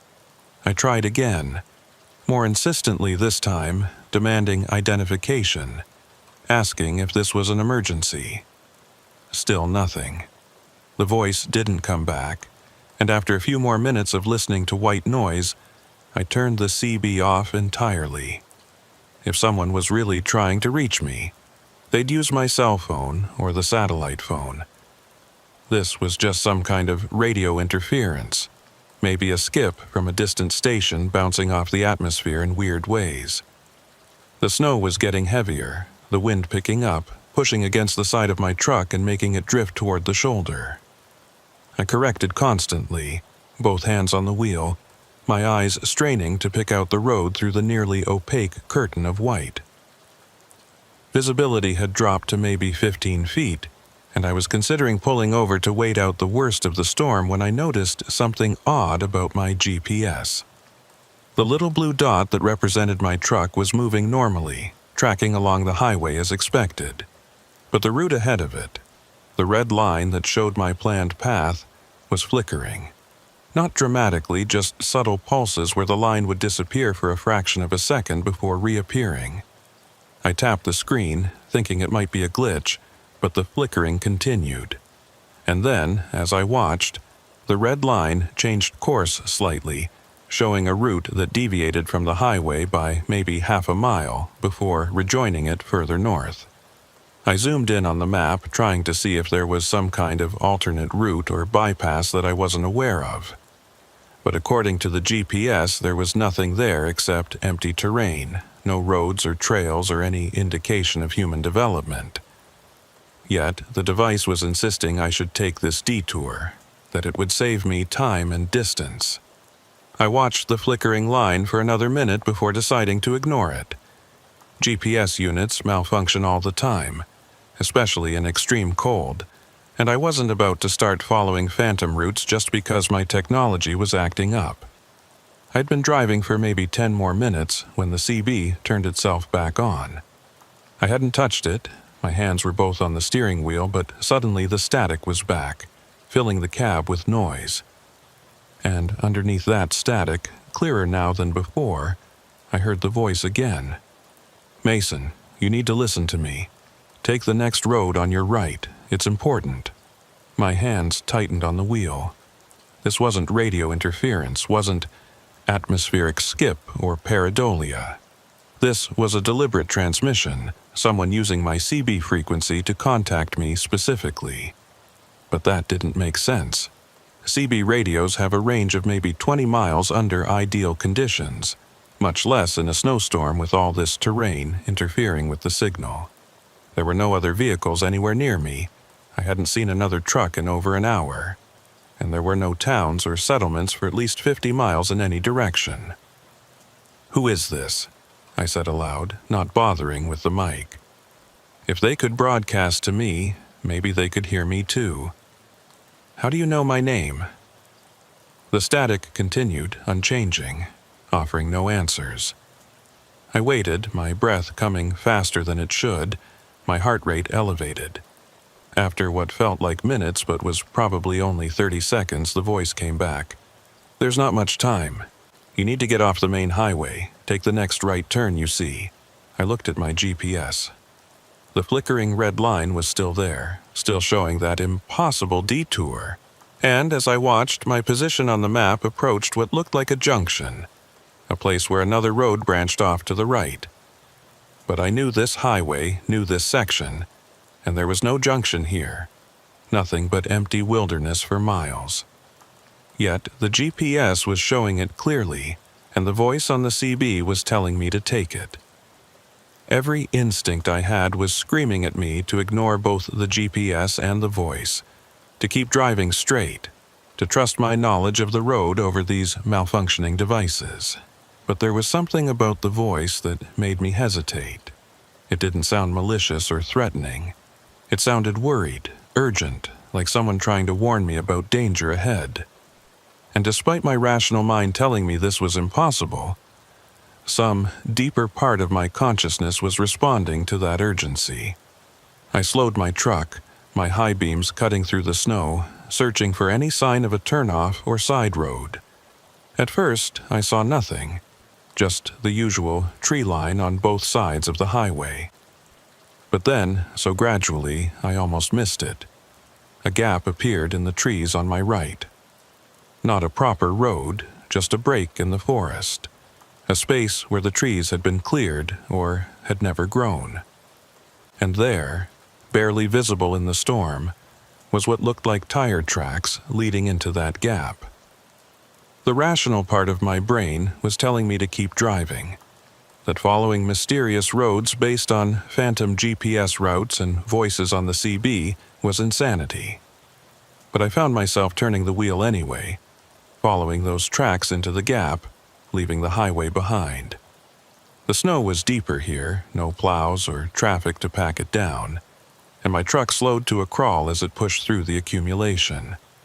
The trees closed in on both sides, branches heavy with snow, creating a tunnel effect that made the storm seem even more oppressive. I drove like that for maybe 5 minutes, following the tracks, wondering what the hell I was doing and why I'd allowed myself to be convinced to leave the main road. The voice on the CB had gone silent, just static again, and my GPS was showing nothing but blank terrain with no roads or landmarks. I was completely off the map now, following some path through the wilderness based on nothing but a mysterious voice and my own poor judgment. That's when I heard the explosion behind me. Not close, maybe a couple miles back, but unmistakable. A deep, rumbling boom that I felt through the frame of my truck more than heard with my ears. I stopped and looked in my mirrors, and I could see an orange glow in the distance, flames reflecting off the low cloud cover. Something on the highway had exploded, something big, and if I'd stayed on my route, I would have driven right into it. The voice came back on the CB, sounding relieved. "You're safe now. Keep following this road. It'll rejoin the highway in about 3 miles past the accident site." I sat there with my engine idling, staring at the orange glow in my mirrors, trying to process what had just happened. Someone, somehow, had known there was danger ahead and had warned me, had gotten me off the highway just in time to avoid whatever catastrophe had occurred back there. "Who are you?" I asked again, this time keying the mic properly. "How did you know that was going to happen?" The static crackled and shifted, and for a moment I thought I heard multiple voices layered on top of each other, all speaking at once in words I couldn't quite make out. Then the static cleared slightly and the original voice came through. "I'm someone who's been where you are. Someone who knows these roads better than you think. Just keep driving, Mason. Follow the tracks. You'll be back on the highway soon." I did as instructed, following the tire tracks through the snow, my mind racing with questions that had no good answers. After about 10 minutes, the trees began to thin out, and I could see the highway ahead, the familiar gray strip cutting through the white landscape. I pulled back onto the main road and continued north, my hands shaking slightly on the steering wheel. In my mirrors, I could still see that orange glow in the distance, whatever was burning back there still ablaze. I tried calling the authorities on my satellite phone, reporting the explosion and giving them the approximate location. The dispatcher said they'd send emergency services to investigate, asked me if I was all right, if I needed assistance. I told them I was fine, that I'd taken a detour and missed whatever had happened. They thanked me for the report and told me to drive carefully. Standard procedure, standard response. Nothing that acknowledged how impossible the entire situation was. The CB was silent now, just dead air, no static or voices or any indication that it was even functional. I tried transmitting, calling out to the mysterious voice that had warned me, but got no response. It was like the frequency had been abandoned, like whatever presence had been using it to contact me had served its purpose and moved on. I left the radio on anyway, volume turned up, hoping to hear that voice again, hoping for some explanation of what had just happened. None came. I drove through the night, following Highway 1 as it wound north through the mountains and valleys, the storm gradually lessening until it was just light snow falling rather than the whiteout conditions I'd been dealing with. Other trucks appeared on the road, heading south, and when we passed each other and flashed high beams, everything felt normal again. Like the previous hour had been some kind of fever dream, some hallucination brought on by isolation and cold and the hypnotic effect of driving through endless white. But it wasn't a hallucination. I learned that the next morning when I stopped for fuel at a depot in Mayo. The woman behind the counter asked me if I'd heard about the accident on Highway 1. Said it had been all over the news. A propane tanker had jackknifed and exploded, taking out 2 other vehicles and closing the highway for 8 hours. 3 people had died, burned beyond recognition. The accident had happened right around the time I would have been passing through that section if I'd stayed on my original road. I asked her if they knew what had caused the tanker to jackknife, and she said the investigation was still ongoing, but preliminary reports suggested the driver had swerved to avoid something in the road. Something he'd reported seeing over his CB radio moments before the crash, though nobody could confirm what it was. His last transmission had been garbled, mostly static, but the investigators had managed to extract a few words. Someone in the road, someone waving, can't stop in time. I felt my stomach drop. Someone in the road, someone waving them down, causing them to swerve, causing the accident. And I'd been warned to take a detour, to get off the highway before I encountered whatever that driver had seen. The voice on the CB had saved my life, but it hadn't saved the others. Or maybe it had tried to warn them too, and they hadn't listened. Maybe that's what the driver had heard over his CB, that same voice I'd heard trying to tell him to change course. I finished fueling and got back on the road, my mind churning with questions that seemed to multiply faster than I could process them. Who was broadcasting on that CB frequency? How had they known about the accident before it happened? And why had they specifically warned me, used my name, made sure I understood the urgency? I was just one driver among hundreds making runs through the territories. What made me special enough to deserve a personal warning? The more I thought about it, the more disturbed I became. Because the implication was clear. Someone or something was watching the highways, monitoring CB frequencies, aware of impending disasters. And they could choose who to warn and who to let die. The propane tanker driver and his passengers hadn't received a warning, or if they had, they'd received it too late to act on. But I'd been given plenty of advance notice, plenty of time to take that detour and save myself.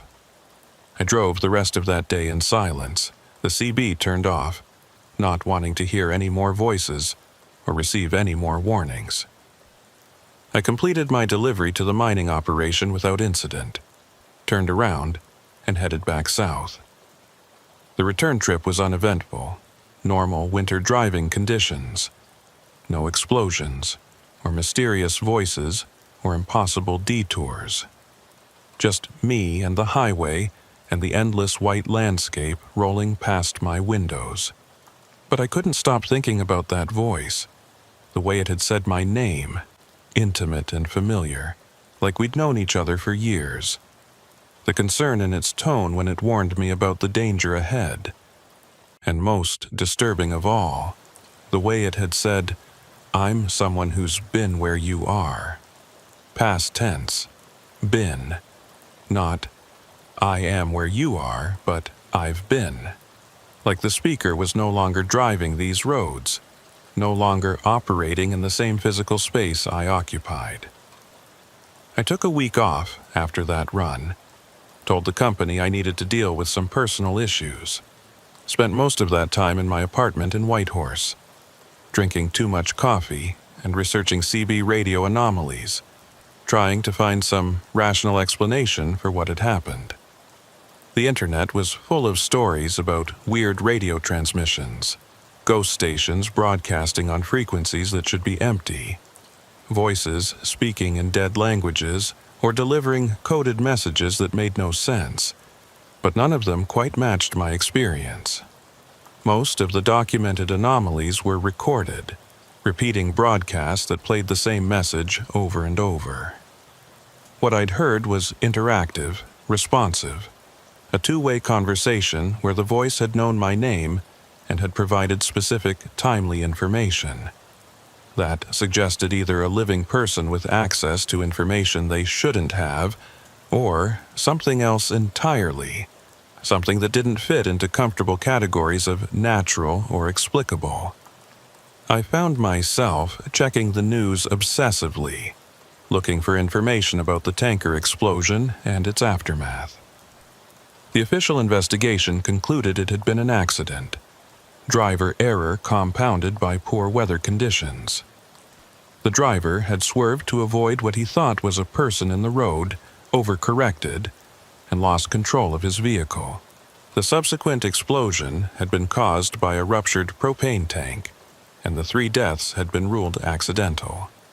No criminal charges, no indication of foul play, just another tragedy on Canada's notoriously dangerous northern highways.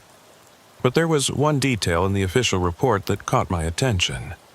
Multiple drivers in the area at the time of the accident had reported unusual CB radio interference, static and garbled transmissions that made normal communication difficult.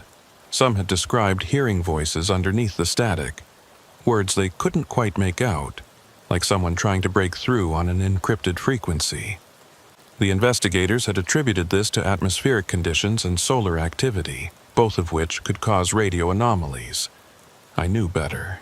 Those other drivers had been hearing the same thing I had, that same voice trying to warn them about the danger ahead. But they'd dismissed it as interference, as natural phenomena, and had driven right into the disaster. I'd been the only one who'd listened, who'd acted on the warning. And now I was alive while 3 others weren't. Survivor's guilt is a strange thing, even when your survival was entirely a matter of being in the right place at the right time. On the 6th day of my time off, I received a call from a driver named Jackson Sloan, who I'd worked with occasionally over the years. We weren't close friends, but we'd shared enough late-night CB conversations and truck stop meals to have developed a professional respect for each other. He said he'd heard about the tanker explosion, had heard I'd been on that highway around the same time, wanted to make sure I was okay. I told him I was fine, that I'd taken a detour and missed the whole thing. There was a long pause on the other end of the line. Then Jackson said something that made my blood run cold. "You heard the broadcast too, didn't you?" The voice on the CB. I asked him what he meant, playing dumb, not wanting to admit to anything until I understood what he knew. He laughed, but it wasn't a happy sound. "Come on, Mason. I've been driving these routes for 16 years. I know when someone's been contacted. It happened to me 3 years ago, north of Norman Wells.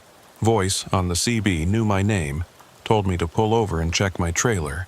Saved my life. One of my tire chains had broken and was about to tear through my fuel line. I sat down, my legs suddenly unsteady. Another driver, another mysterious voice, another intervention that prevented disaster. This wasn't an isolated incident, wasn't something unique to me or to that particular stretch of highway. It was a pattern, a phenomenon that had been occurring for years, maybe longer.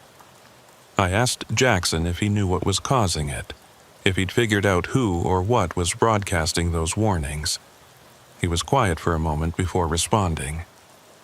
"I don't know what it is," he said slowly. "But I've talked to other drivers quietly over the years, guys who've had similar experiences, and we've noticed something. The voice only reaches people who've lost someone to these highways. Your old man died on a run to Inuvik, right? My brother crashed his rig on black ice outside Dawson back in 2009. Every driver I've talked to who's heard the voice has lost family or close friends to these roads." The implication hit me like a physical blow. The voice knew my name because it knew my history, knew about my father's death, knew I had a personal connection to these highways that went deeper than just employment. And it had chosen to warn me, to save me, because of that connection. But that raised even more disturbing questions. How did it have access to that information? And what did it want in return for its intervention? I asked Jackson if the voice had ever contacted him again after that first time, and he said no. One warning, one intervention, then silence. He'd driven those same routes dozens of times since then, always listening carefully to his CB, waiting for another transmission. But there'd been nothing, just normal radio chatter and occasional static. It was like the voice had served its purpose with him and moved on to other drivers who needed warnings. We talked for another 30 minutes, sharing theories and speculation, neither of us willing to commit to any explanation that felt complete or satisfying. Jackson suggested I keep a recorder running on my CB frequency whenever I was driving, capture any future transmissions for analysis. I agreed that was a good idea, though part of me didn't want to hear that voice again. Didn't want to be reminded of how close I'd come to burning alive in a propane explosion.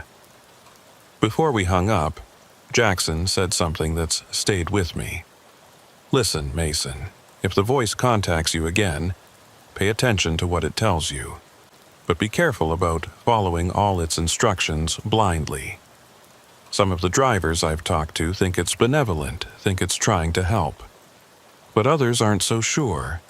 They think it might be testing us, seeing who'll listen and who won't, collecting data for purposes we don't understand. Whatever it is, it's not human. And things that aren't human don't necessarily have our best interests at heart. I went back to work the following week, taking a shorter run to Dawson that kept me on well-traveled routes with plenty of other traffic. I installed a digital recorder on my CB radio like Jackson had suggested, set it to capture anything broadcast on the standard frequencies. For the first few days, all it recorded was normal trucker chatter, weather updates, complaints about fuel prices and road conditions. Nothing unusual. Nothing that suggested the voice was trying to contact me. But on my fourth run, a late-night haul from Whitehorse to Ross River, the transmission started again. It was just after midnight, temperature hovering around -48, and I was the only vehicle on the highway. The CB had been quiet for over an hour when suddenly it crackled to life with that familiar static. And underneath the static, barely audible, I heard it. Mason, I need to talk to you. I grabbed the recorder and made sure it was capturing everything, then keyed my mic. I'm listening. Who are you? What do you want? The static shifted and pulsed, and I had the distinct impression of multiple voices trying to speak simultaneously, all competing for dominance on the frequency. Then one voice pushed through, clearer than before. I'm a driver, like you. I've been running these routes for longer than you can imagine, and I'm trying to help you understand what's coming. I asked what was coming, my hands tightening on the steering wheel. There was a long pause, filled only with that underlying static, before the voice responded. The highways are changing, Mason. They've always been dangerous, but now they're becoming something else. Something alive. Something hungry. And drivers like you and me, we're caught in the middle of it. We can either learn to navigate the new rules, or we can become part of the road ourselves. The temperature in my cab seemed to drop despite my heater running at full blast. I could see my breath misting in the air, could feel frost forming on the inside of my windows. And my GPS was acting up again, the screen flickering and showing routes that didn't exist, paths that wound through terrain where no roads could possibly be. I asked the voice to clarify what it meant by the highways becoming alive, but the static surged and drowned out any response. When the transmission cleared again, it was a different voice, similar to the first but subtly wrong, like a recording played at the wrong speed. Don't listen to him, Mason. He's trying to confuse you, trying to pull you into the same trap that got him. The highways aren't alive. But something lives in them now, something that feeds on drivers who stop paying attention, who let their guard down, You need to stay alert, stay skeptical. Don't trust anything you hear on this frequency." A third voice joined in, and then a fourth, and suddenly my CB was filled with overlapping transmissions, all of them claiming to be helping me, all of them warning me about different threats and dangers. Some said the highways were haunted by the ghosts of dead truckers.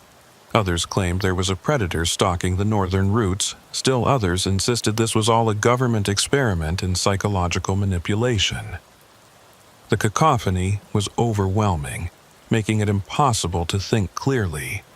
I reached over and turned the CB volume down, but the voices didn't fade.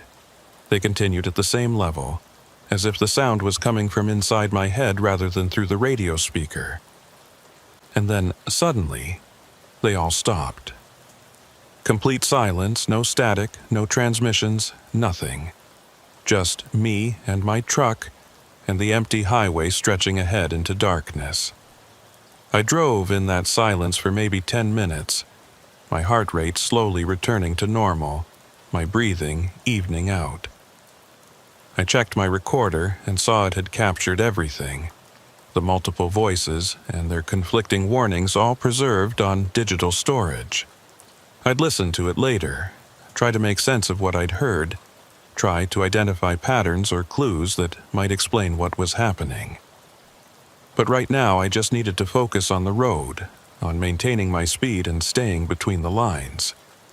The CB crackled back to life with a single voice, the original one I'd heard, the one that had warned me about the propane tanker. "I'm sorry about that, Mason. Sometimes the frequency gets crowded, other entities, trying to use it for their own purposes. You need to learn to distinguish between helpful warnings and malicious misdirection. Not every voice you hear on this channel has your best interests in mind." I asked how I was supposed to tell the difference, how I could know which transmissions to trust. The voice was quiet for a long moment before responding. "You'll learn. You'll develop an instinct for it, a sense of which warnings are genuine and which are traps. But it takes time and it takes practice. And sometimes you'll make mistakes. Some drivers don't survive their learning curve." That was meant to be reassuring, but it had the opposite effect. I was being told that I'd entered some kind of deadly game where the rules weren't clear and the penalties for failure were permanent. And I hadn't asked to play, hadn't volunteered for this. It had been thrust upon me simply because I drove these highways and had lost someone to them. It felt profoundly unfair, cosmically unjust. The voice continued. "The next time you stop for fuel or supplies, check your logbook. Look at the dates and times, see if they match your memory. That's usually the first sign that the highway is starting to take hold, when time begins to slip and bend. If you notice inconsistencies, if hours are missing or added without explanation, you need to be extra careful. That means you're becoming visible to things that hunt along these routes." I didn't want to check my logbook. I wanted to pretend I hadn't heard that instruction, wanted to maintain the comfortable fiction that time was linear and consistent and that my records would match reality. But I knew I'd check it anyway, knew I wouldn't be able to resist. The human mind can't ignore a warning like that, can't help but look for confirmation of its worst fears. The voice seemed to sense my reluctance. "I know this is a lot to process, Mason. I know it feels overwhelming. But you were chosen for this specifically because you have the strength to handle it. Your father did runs through these territories for 30 years before his heart gave out. He saw things too, heard things, learned to navigate the strangeness. And he survived longer than most. You have his blood in you, his instincts. Trust them." The mention of my father hit me harder than I expected. I'd never told anyone details about his death, had barely talked about him at all in the years since his heart attack. And yet, this voice knew, had access to information about my family history that should have been private. It was invasive and unsettling and made me question everything I'd been told about who was broadcasting these transmissions and why. "How do you know about my father?" I demanded, keying the mic with more force than necessary. "Who are you, really? What do you want from me?" The static surged again, that now familiar sound of interference and competing signals. When the voice came back, it sounded tired, strained. "I know about your father because I knew your father, Mason. I rode with him on runs up to Tuktoyaktuk, shared meals at truck stops along the way. He was a good man, a strong driver, and when the highway finally got him, when his heart couldn't take the strain anymore, he asked me to watch out for you if you ever started running these roads.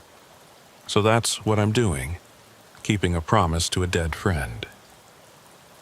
I wanted to believe that.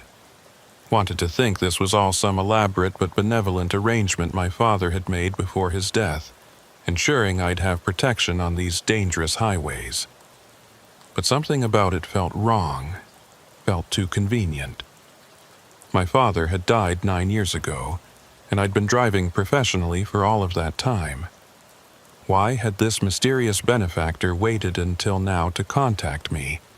What had changed that made me suddenly worthy of protection?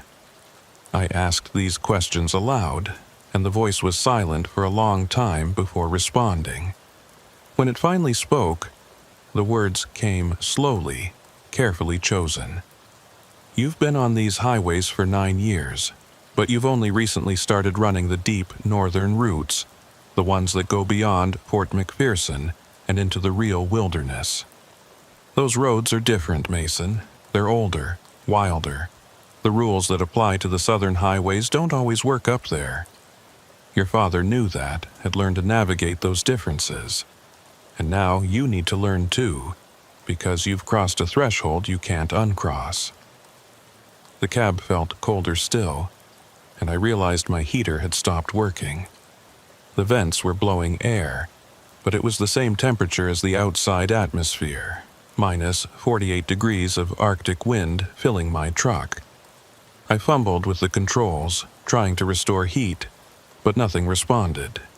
And my windows were frosting over from the inside, ice crystals forming intricate patterns that looked almost deliberate, almost like writing in some language I couldn't read. I was starting to panic, my breath coming in short gasps, my hands shaking on the steering wheel. If the heat didn't come back, I'd freeze to death within 20 minutes, maybe less. My emergency blankets and supplies were in the sleeper berth behind me, but I couldn't stop to retrieve them. Couldn't risk pulling over on this empty highway where anything might be waiting. I needed to keep moving, needed to maintain speed and hope my heater repaired itself, or my body heat would at least keep the cab warm enough to survive. The voice on the CB seemed to sense my distress. "Your heater's fine, Mason. The mechanism works. What you're experiencing is something else, a temperature drop that has nothing to do with machinery. It's the highway responding to your fear, testing you, seeing if you'll panic and make mistakes. You need to calm down, control your breathing, and drive through it. The cold will pass." I tried to follow the instructions, forcing my breathing to slow, loosening my death grip on the steering wheel. It was one of the hardest things I've ever done, maintaining composure while feeling my extremities start to go numb, while watching ice spread across my windshield and reduce my visibility to almost nothing. But gradually, after what felt like hours, but was probably only 3 or 4 minutes, I felt warmth start to return. The vents began blowing heated air again, and the ice on my windows started to melt and drip down in rivulets. "Good," the voice said approvingly. "You passed the first test. There will be others, Mason, many others. But if you can stay calm like that, if you can control your fear response, you'll survive them. Most drivers panic, most drivers die. You're already doing better than average." I didn't feel like I was doing better than anything. I felt like I was barely holding myself together, like I was one more impossible event away from complete breakdown. But I kept driving, kept my truck moving north through the darkness, because the alternative was to stop and admit I couldn't handle this. And I wasn't ready to admit that yet. The rest of that run passed without major incident. Just occasional static on the CB and moments where my GPS would show impossible routes before correcting itself. I delivered my load to Ross River, turned around, and headed back to Whitehorse. By the time I pulled into the depot, I'd been driving for 18 hours straight and was exhausted in ways that went beyond just physical fatigue. I felt hollowed out, emptied, like something essential had been removed from my core. I listened to the recording from my CB that night, sitting in my apartment with headphones on, trying to catch every nuance and detail. The multiple voices were clear on the playback, distinguishable from each other despite the interference. But what disturbed me most was something I only noticed on the recording, something I hadn't caught during the actual transmissions. Underneath all the voices, behind the static and the words, there was another sound. A low, rhythmic pulsing that sounded almost like a heartbeat, or maybe an engine, but with a quality that was organic and mechanical at the same time. I played that section back multiple times, isolating the frequency, trying to identify what I was hearing. And the more I listened, the more certain I became that it wasn't background noise or interference. It was deliberate, intentional, a signal embedded beneath the surface layer of the transmissions. And it was saying something, conveying information in a language or code I couldn't consciously understand, but that my subconscious seemed to recognize. I had dreams that night, vivid and disturbing. I was driving through a snowstorm, following a highway that stretched endlessly in both directions. But when I looked more closely, I realized the highway itself was moving, undulating like a snake, and what I'd thought were mile markers were actually ribs, bones pressing up through asphalt skin. And all around me, other trucks were driving in perfect formation, but when I looked into their cabs, they were empty. No drivers, no passengers, just vehicles operating autonomously, heading toward some destination beyond the horizon. I woke up in a cold sweat, my sheets tangled around me, my heart pounding. It was 3:47 a.m., the dead hour, the time when human vitality is at its lowest, and the veil between different realities is thinnest. I lay there in the darkness listening to the sound of traffic outside my window, clinging to those normal urban noises as proof that I was still in the regular world, that I hadn't slipped into some nightmare dimension while I slept. I didn't take any runs for the next 5 days. Told the company I was dealing with equipment issues, needed time to get my truck properly serviced. They weren't happy about it, but they didn't push too hard. Good drivers are hard to find in the territories, especially ones willing to make the deep northern runs, and they couldn't afford to lose me over a few days of downtime. I spent that time researching, diving deeper into the history of northern highways and the accidents that had occurred along them. What I found was disturbing. Over the past 30 years, there had been over 200 documented cases of truckers disappearing on routes through the Yukon and Northwest Territories. Not accidents, not crashes where bodies were recovered, but complete disappearances. Trucks found abandoned on the roadside, engines still running. No sign of the driver anywhere. In some cases, the driver's personal effects were still in the cab, wallets and phones and photographs, everything except the person themselves. The official explanations varied. Wildlife attacks, exposure, drivers wandering away in confusion and dying of hypothermia. But the more I read, the less those explanations made sense. Professional truckers don't just wander away from their vehicles in -50 weather. They don't abandon their trucks with the engine running and the heater on. And bodies don't just vanish without leaving any trace, any evidence of what happened. I found one particularly unsettling case from 2011. A driver named Marcus Dalton had been making a run from Whitehorse to Inuvik when he'd radioed in that he was experiencing strange CB transmissions. voices that knew his name and were giving him directions that deviated from his planned route. He'd called his dispatcher, told them he thought he was being pranked or harassed, asked if they could identify who might be broadcasting on his frequency. The dispatcher had assured him it was probably just radio interference and told him to continue his route. 3 hours later, Marcus had made one more call, his voice panicked and confused. He'd said the voices were getting louder, more insistent, telling him to take a turnoff that his GPS insisted was there but that he couldn't see. He'd said the highway itself looked wrong, that the pavement seemed to ripple and move in his headlights, that he wasn't sure he was still on Highway 1 anymore. The dispatcher had tried to get him to pull over and wait for assistance, but Marcus had insisted he needed to keep moving, that stopping felt dangerous. That was his last transmission. They found his truck 2 days later, pulled over on the shoulder about 40 miles north of his last known position. The engine was still running, the cab was still warm, and Marcus's wallet and phone were on the dashboard. But Marcus himself was gone. Search teams combed the area for a week, using dogs and helicopters and every available resource. They found nothing. It was like he'd simply ceased to exist, stepped out of his truck and through some membrane into another dimension where search dogs couldn't smell him and helicopters couldn't see him. The case had been closed as an unexplained disappearance, one of dozens that occurred on northern highways every year. Marcus's family had never gotten closure, had never learned what happened to their son, their brother, their father.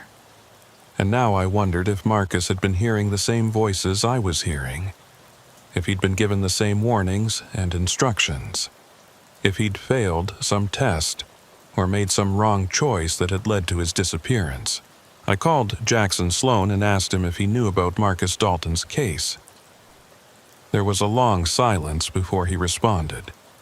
Yeah, I knew Marcus. Not well, but we'd crossed paths a few times at truck stops. He was a good driver, cautious, not the type to take unnecessary risks. When I heard about his disappearance, I started asking questions, started trying to figure out if it was connected to the CB transmissions, but nobody wanted to talk about it. The company shut down any discussion, said it would be bad for business if word got out that drivers were being stalked or targeted, or whatever you want to call it. I asked Jackson if he thought Marcus had been contacted by the same voice that had warned us, or if it had been something else, something malicious. He was quiet for a moment before answering. I think there are multiple things using the CB frequencies to communicate with drivers. Some of them might be trying to help, some might be trying to lead us into danger, and some might just be observing, collecting data, studying how we respond to impossible situations. Marcus might have been contacted by something that posed as helpful but wasn't. Or he might have just made the wrong choice when given genuine options. We'll never know. That uncertainty was terrifying. The idea that I might receive a transmission that seemed helpful but was actually a trap, that I might follow instructions that led to my disappearance rather than my salvation. How was I supposed to distinguish between genuine warnings and malicious misdirection? The voice had said I'd develop an instinct for it, but instinct took time to develop, and I might not have that luxury. I decided I needed to test the system, see if I could provoke a response under controlled conditions. I took a short run to Haines Junction, a route I'd driven dozens of times, always during daylight hours and with plenty of other traffic around. If the voices only appeared under specific conditions, if they required isolation and darkness and extreme cold, then a daytime run on a busy route should be safe. I could experiment without putting myself at serious risk. I was wrong. The transmission started about 30 minutes into the drive, middle of the day, temperature relatively mild -25, other vehicles visible both ahead and behind me on the highway. The CB crackled to life with that familiar static, and the voice came through clear and strong. Mason, You're testing boundaries, trying to understand the rules. That's smart. But you need to know that the old rules don't apply anymore. The voices can reach you anywhere now. Daylight, traffic, populated areas. None of that provides protection. Once you've been contacted, once you've heard the broadcast, you're always within range. I felt my stomach drop. The safety measures I'd thought would protect me, the assumption that danger only existed in isolated conditions, all of it was false. Whatever was using these frequencies could reach me whenever it wanted, regardless of circumstances. I was never truly safe, never truly alone with just my own thoughts. Something was always listening, always watching, ready to speak. "Why me?" I asked, my voice shaking slightly. "Why am I being targeted? What do you want?" The voice was silent for a long moment, and I heard that underlying sound again, that rhythmic pulsing that sounded like machinery or heartbeats or something in between. When the voice finally responded, it sounded almost sad. "You're not being targeted, Mason. You're being recruited. The highways need drivers who can see and hear things others can't, who can navigate between different layers of reality. Your father had that ability. You inherited it from him, and now you're learning to use it, whether you want to or not." I asked what I was being recruited for, what purpose I was supposed to serve. But the transmission cut off before I got an answer, replaced by static and then silence. I drove the rest of the way to Haines Junction in a daze, my mind churning with questions and fears. Recruited for what? What did it mean to navigate between layers of reality?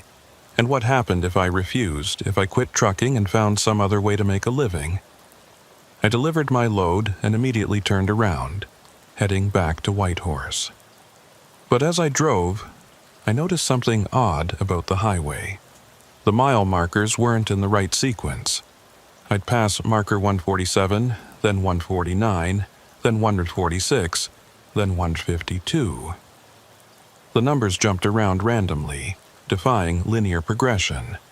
And when I checked my GPS, it showed me moving backward at times, retreating along my route even though I was definitely driving forward. Time was slipping, bending, becoming nonlinear. And my logbook, when I checked it later, showed discrepancies that couldn't be explained by simple recording errors. Hours were missing from some entries, added to others. The math didn't work out. According to my records, I'd been driving for 3 days on a run that should have taken 6 hours. But I'd only eaten one meal, only stopped for fuel once. My subjective experience of time didn't match the documented evidence. That night, I sat in my apartment and stared at my logbook, trying to make sense of the impossible numbers.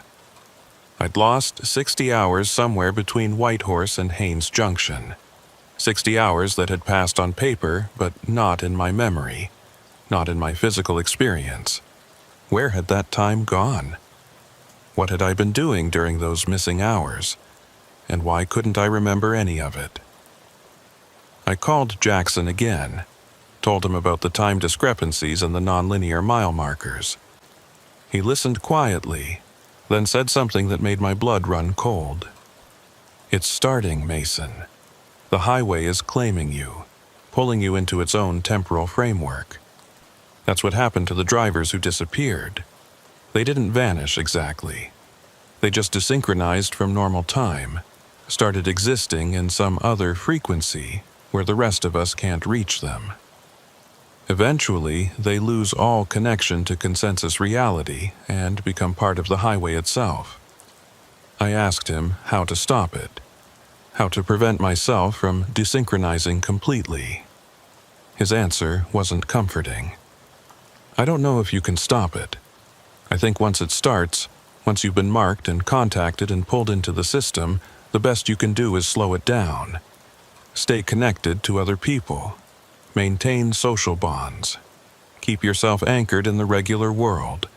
But every time you drive those northern routes, Every time you respond to a transmission or follow instructions from the voices, you slip a little further out of sync. I should have quit right then. Should have walked away from trucking, found work that kept me in populated areas with regular schedules and no CB radios. But I didn't. Part of it was financial necessity. I had bills to pay, no other marketable skills, no easy alternative. But part of it was something else, something I didn't want to acknowledge. I was curious. I wanted to understand what was happening. Wanted to see how far the rabbit hole went. And, maybe, deep down, I wanted to know what had happened to my father in his final years of driving. If he'd experienced the same things I was experiencing now. So I kept taking runs, kept driving the northern routes, kept listening to the transmissions that came through my CB at random times. And with each run, the strangeness intensified. Mile markers continued to appear in wrong sequences. My GPS showed routes that shouldn't exist, paths that led through terrain where no roads could be. Time slipped and jumped and refused to behave consistently, and the voices multiplied until sometimes it seemed like dozens of them were speaking simultaneously, all giving different instructions, all claiming to have my best interests at heart. I learned to distinguish between them to some degree. The original voice, the one that claimed to have known my father, always sounded calm and measured. It gave practical warnings about road conditions and mechanical issues, information I could verify later. Other voices were more erratic, suggesting detours that led nowhere, or warning about dangers that never materialized. And there was one voice in particular that I came to dread. A cold, mechanical tone that spoke in precise technical language and seemed to be cataloging me, recording my responses for some unknown database. That voice started appearing more frequently in my transmissions. It would interrupt other broadcasts, override them, forcing itself to the front of the frequency. And it always asked questions. Mason Garrett, please confirm your current temporal designation. Mason Garrett, report any anomalous perceptual events. Mason Garrett, have you experienced discontinuities in memory or spatial awareness? I tried not to respond, tried to ignore it, but silence never stopped its inquiries. It just asked the same questions again, more insistently, until I finally provided some answer just to make it stop. I was on a run to Norman Wells, about 16 hours into the drive, when the mechanical voice gave me an instruction I knew I shouldn't follow. Mason Garrett, you are approaching a junction point. At the next turnoff, you will leave Highway 1 and proceed along the secondary road. This is necessary for calibration purposes. I looked at my GPS and saw a road branching off to the left, a route that definitely wasn't on any official map. The turnoff was real, physically present, but everything about it screamed danger. I keyed my CB and said I wasn't going to follow that instruction, that I was staying on the highway. The mechanical voice responded immediately. Non-compliance will result in temporal displacement. Mason Garrett must proceed to the junction point for calibration. This is not optional. I gritted my teeth and kept driving straight, refusing to turn even as I passed the junction. And the moment I passed it, everything changed. The highway ahead of me was suddenly different. Still Highway 1, still the same basic route, but wrong in ways I couldn't quite articulate. The trees on both sides were different species. The mountains in the distance had different shapes, and the sky had taken on a color I'd never seen before.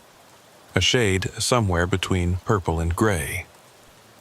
My dashboard clock started spinning, numbers cycling through days and months and years at random, and my CB erupted with dozens of voices, all speaking at once, creating a wall of sound that was almost painful. I'd fucked up. I'd refused an instruction from something that clearly had power over my reality, and now I was paying the price. The temporal displacement the mechanical voice had warned about was happening. pulling me out of normal time and into something else. I could feel it in my body, a sensation like falling even though I was sitting still, like being stretched in directions that don't exist in three-dimensional space. The original voice, my father's friend, broke through the cacophony. "Mason, you need to turn around. Go back to that junction and take the secondary route. It's the only way to resynchronize. I know it feels like a trap, but trust me on this. The mechanical voice isn't trying to hurt you. It's trying to keep you calibrated, keep you from drifting too far into the deep frequency where you won't be able to find your way back." I wanted to believe that. Wanted to think this was all some elaborate but benevolent system designed to help me navigate impossible conditions. But I'd read too many reports of disappeared drivers, listened to too many warnings from Jackson about the dangers of following these transmissions blindly. How did I know this wasn't exactly the trap that had claimed Marcus Dalton and dozens of others? How did I know that taking that secondary route wouldn't pull me completely out of consensus reality and into whatever liminal space the vanished drivers inhabited? But I didn't have a choice. The highway ahead of me was continuing to change. The colors becoming more alien, the geometry becoming more wrong. Trees were bending at angles that defied physics, their trunks spiraling in impossible ways. The road itself seemed to narrow and widen randomly, the lane markers appearing and disappearing. If I kept driving forward, I'd lose my connection to normal reality entirely. I had to turn around, had to go back to that junction, had to take the risk that the secondary route offered. I executed a U-turn in the middle of the highway, which should have been difficult in a fully loaded semi but was somehow easy. Like my truck weighed nothing. I drove back the way I'd come, watching the landscape gradually return to something closer to normal. When I reached the junction, I could see the secondary route clearly now, a narrow road that wound off into dense forest. There was no sign marking it, no indication of where it led, but I could see fresh tire tracks in the snow, evidence that other vehicles had taken this route recently. I turned onto the secondary route and immediately felt the shift. Reality snapped back into focus, the colors normalizing, the geometry resolving into standard Euclidean space. My dashboard clock stopped spinning and settled on a time that was probably accurate, though I couldn't be entirely sure anymore. And the voices on my CB faded to a manageable level, just the mechanical voice remaining. "Calibration successful. Mason Garrett is now synchronized with temporal baseline.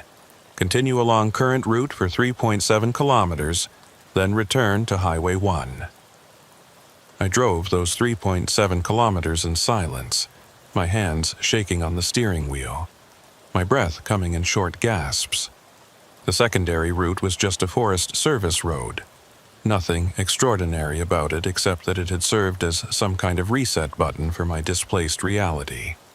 When I rejoined Highway 1, everything looked normal again. Mile markers in proper sequence, GPS showing the correct route, time flowing linearly. I'd been pulled back from whatever edge I'd been approaching, but I knew it was just temporary.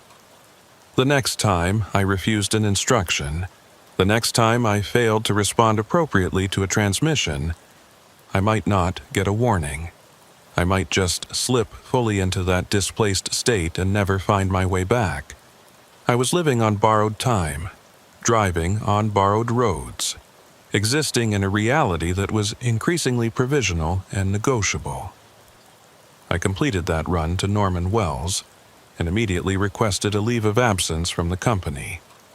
Told them I needed to deal with family issues, needed time to get my head straight. They granted me 2 weeks, though I could tell they were frustrated with my recent unreliability. I'd been one of their best drivers for years, and now I was taking time off constantly, making excuses, acting flaky.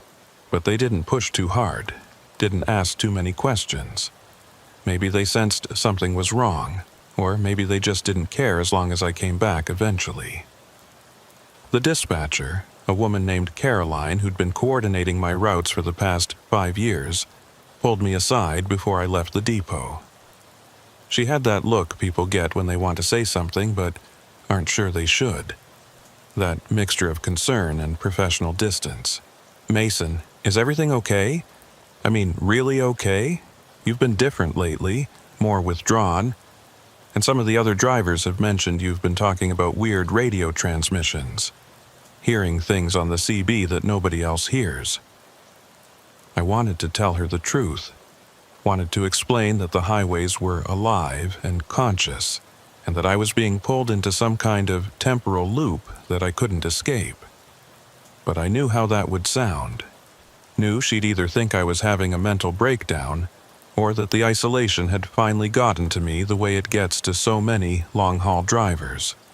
So I just told her I was tired, stressed, dealing with some personal stuff I wasn't ready to talk about. She nodded, not entirely convinced, and told me to take care of myself, that the company would be here when I was ready to come back. Walking to my truck in the depot parking lot felt surreal. Everything looked normal, mundane, exactly as it should be. Other drivers loading up, mechanics working on vehicles, the constant background noise of diesel engines and air brakes and metal on metal. The ordinary world operating according to ordinary rules. But I knew now that this ordinariness was just a surface layer, a thin membrane stretched over something much stranger and more complex. And I'd torn through that membrane, seen what lay beneath, and couldn't unsee it no matter how hard I tried. I drove home in my personal vehicle, a beat-up Ford pickup I'd owned for 8 years, and the whole time I was hyper-aware of the road beneath my tires. Every crack in the asphalt, every painted line, every reflector and sign seemed charged with potential meaning. Was this section of City Street part of the greater highway consciousness? Did the same rules apply here, or was the phenomenon limited to the remote northern routes where isolation and extreme conditions made drivers more vulnerable to perception shifts?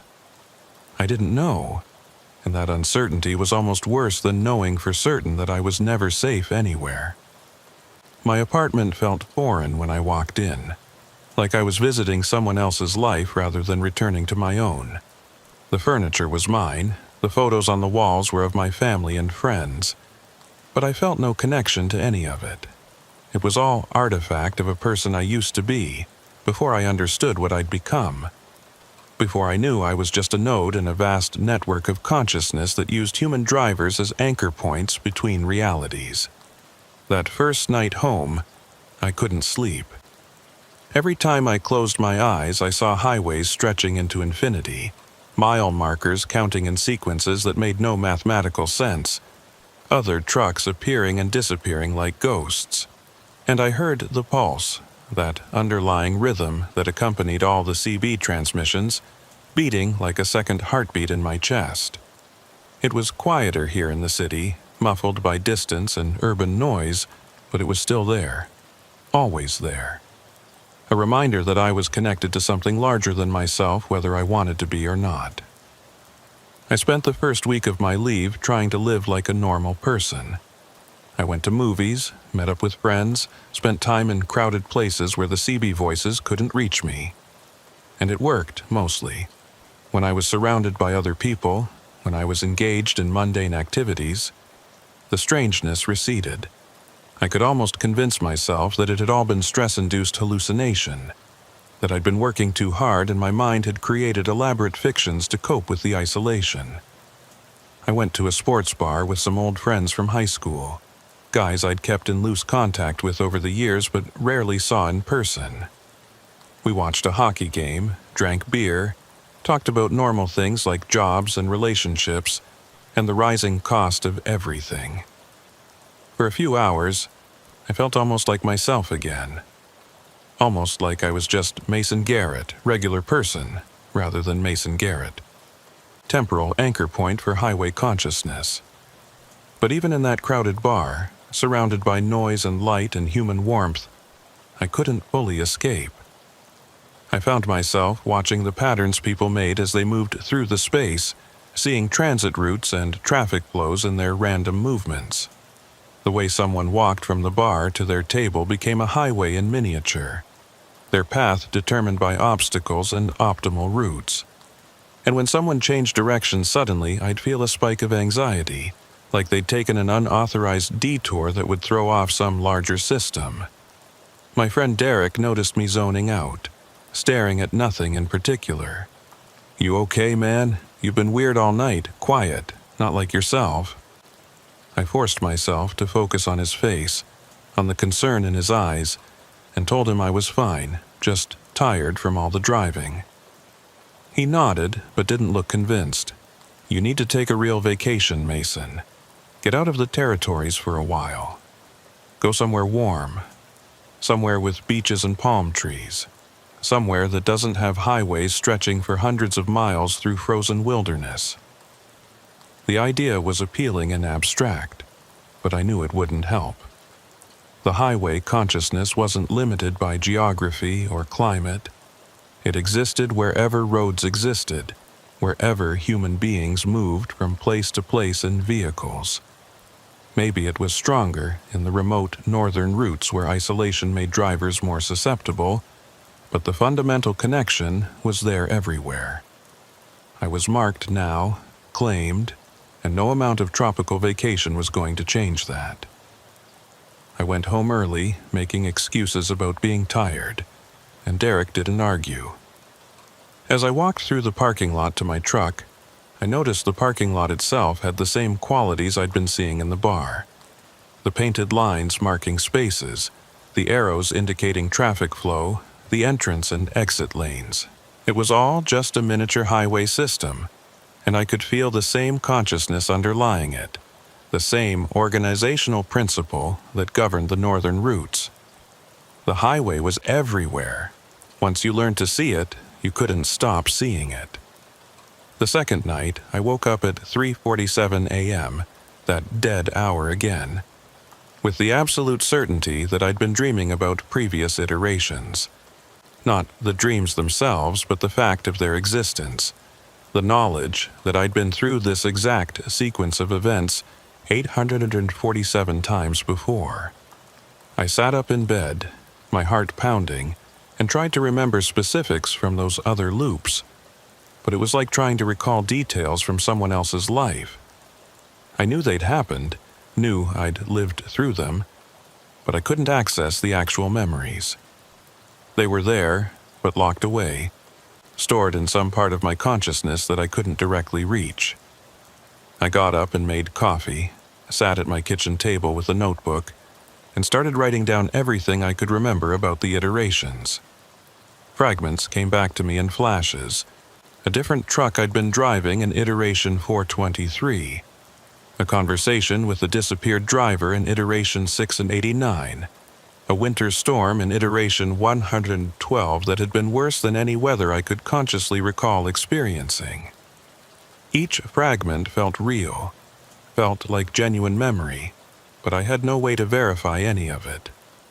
For all I knew, my brain was just inventing false memories to fill in the gaps created by temporal displacement. I spent hours writing, filling pages with disconnected observations and half-remembered moments from lives I'd supposedly lived but couldn't prove. And as I wrote, I started to notice patterns.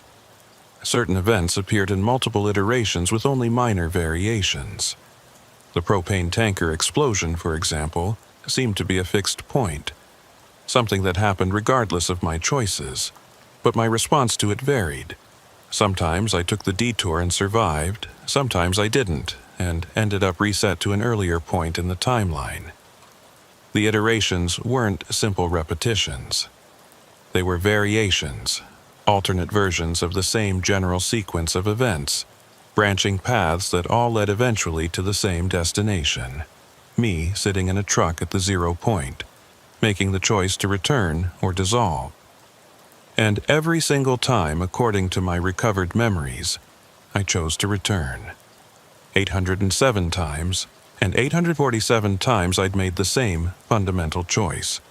which suggested either that returning was so obviously the correct option that no other choice made sense, or that I was being influenced in ways I couldn't detect, guided toward the choice that served the highway's purposes rather than my own. By the time the sun came up, I'd filled an entire notebook with observations and theories and questions that had no good answers. I was exhausted, but wired, my mind racing too fast to consider sleep. I made more coffee and started researching online, looking for any information about temporal loops, consciousness networks, highway anomalies. Most of what I found was either obviously fictional or too vague to be useful, but I did discover some academic papers about collective consciousness and shared experiential networks that hinted at possibilities I'd never considered. One paper, written by a cognitive neuroscientist at the University of British Columbia, discussed the concept of experiential entanglement, the idea that human consciousnesses could become linked through shared experiences in ways that transcended normal cause and effect relationships. The author suggested that groups of people who underwent extreme stress or trauma in similar environments might develop a kind of networked awareness, each individual's experience informing and shaping the experiences of others in the network. It was presented as theoretical speculation, not proven science, but it mapped uncomfortably well onto what I was experiencing with the highway consciousness. I found myself wondering how many other drivers were part of this network, how many others were serving as anchor points without fully understanding what they were doing. Jackson Sloan was certainly one of them. And based on the multiple voices I'd heard on the CB, there had to be dozens of others, maybe hundreds, all scattered across the northern routes, all making the same choice over and over to maintain the boundary between normal reality and highway space. But what happened to the drivers who made the other choice? The ones who decided to stay at the 0 point, to merge with the highway consciousness? Were they the voices I sometimes heard, the transmissions that offered warnings and guidance? Or did they cease to exist as individuals entirely, becoming just undifferentiated parts of the larger system? The thought was terrifying and oddly appealing at the same time. The promise of not having to make decisions anymore, not having to navigate the impossible complexities of temporal loops and reality boundaries. Just existing as pure awareness, serving a function without the burden of individual identity. On the third day of my leave, I received a package in the mail with no return address. Inside was a cassette tape, actual physical cassette, the kind nobody used anymore, and a note written in handwriting I didn't recognize. Play this alone. Don't let anyone else hear it. You'll understand after. The note wasn't signed, gave no indication of who'd sent it or how they'd gotten my home address. I should have thrown it away, should have recognized it as another manipulation, another way the highway consciousness was trying to influence my behavior, but curiosity won out over caution, the way it always did.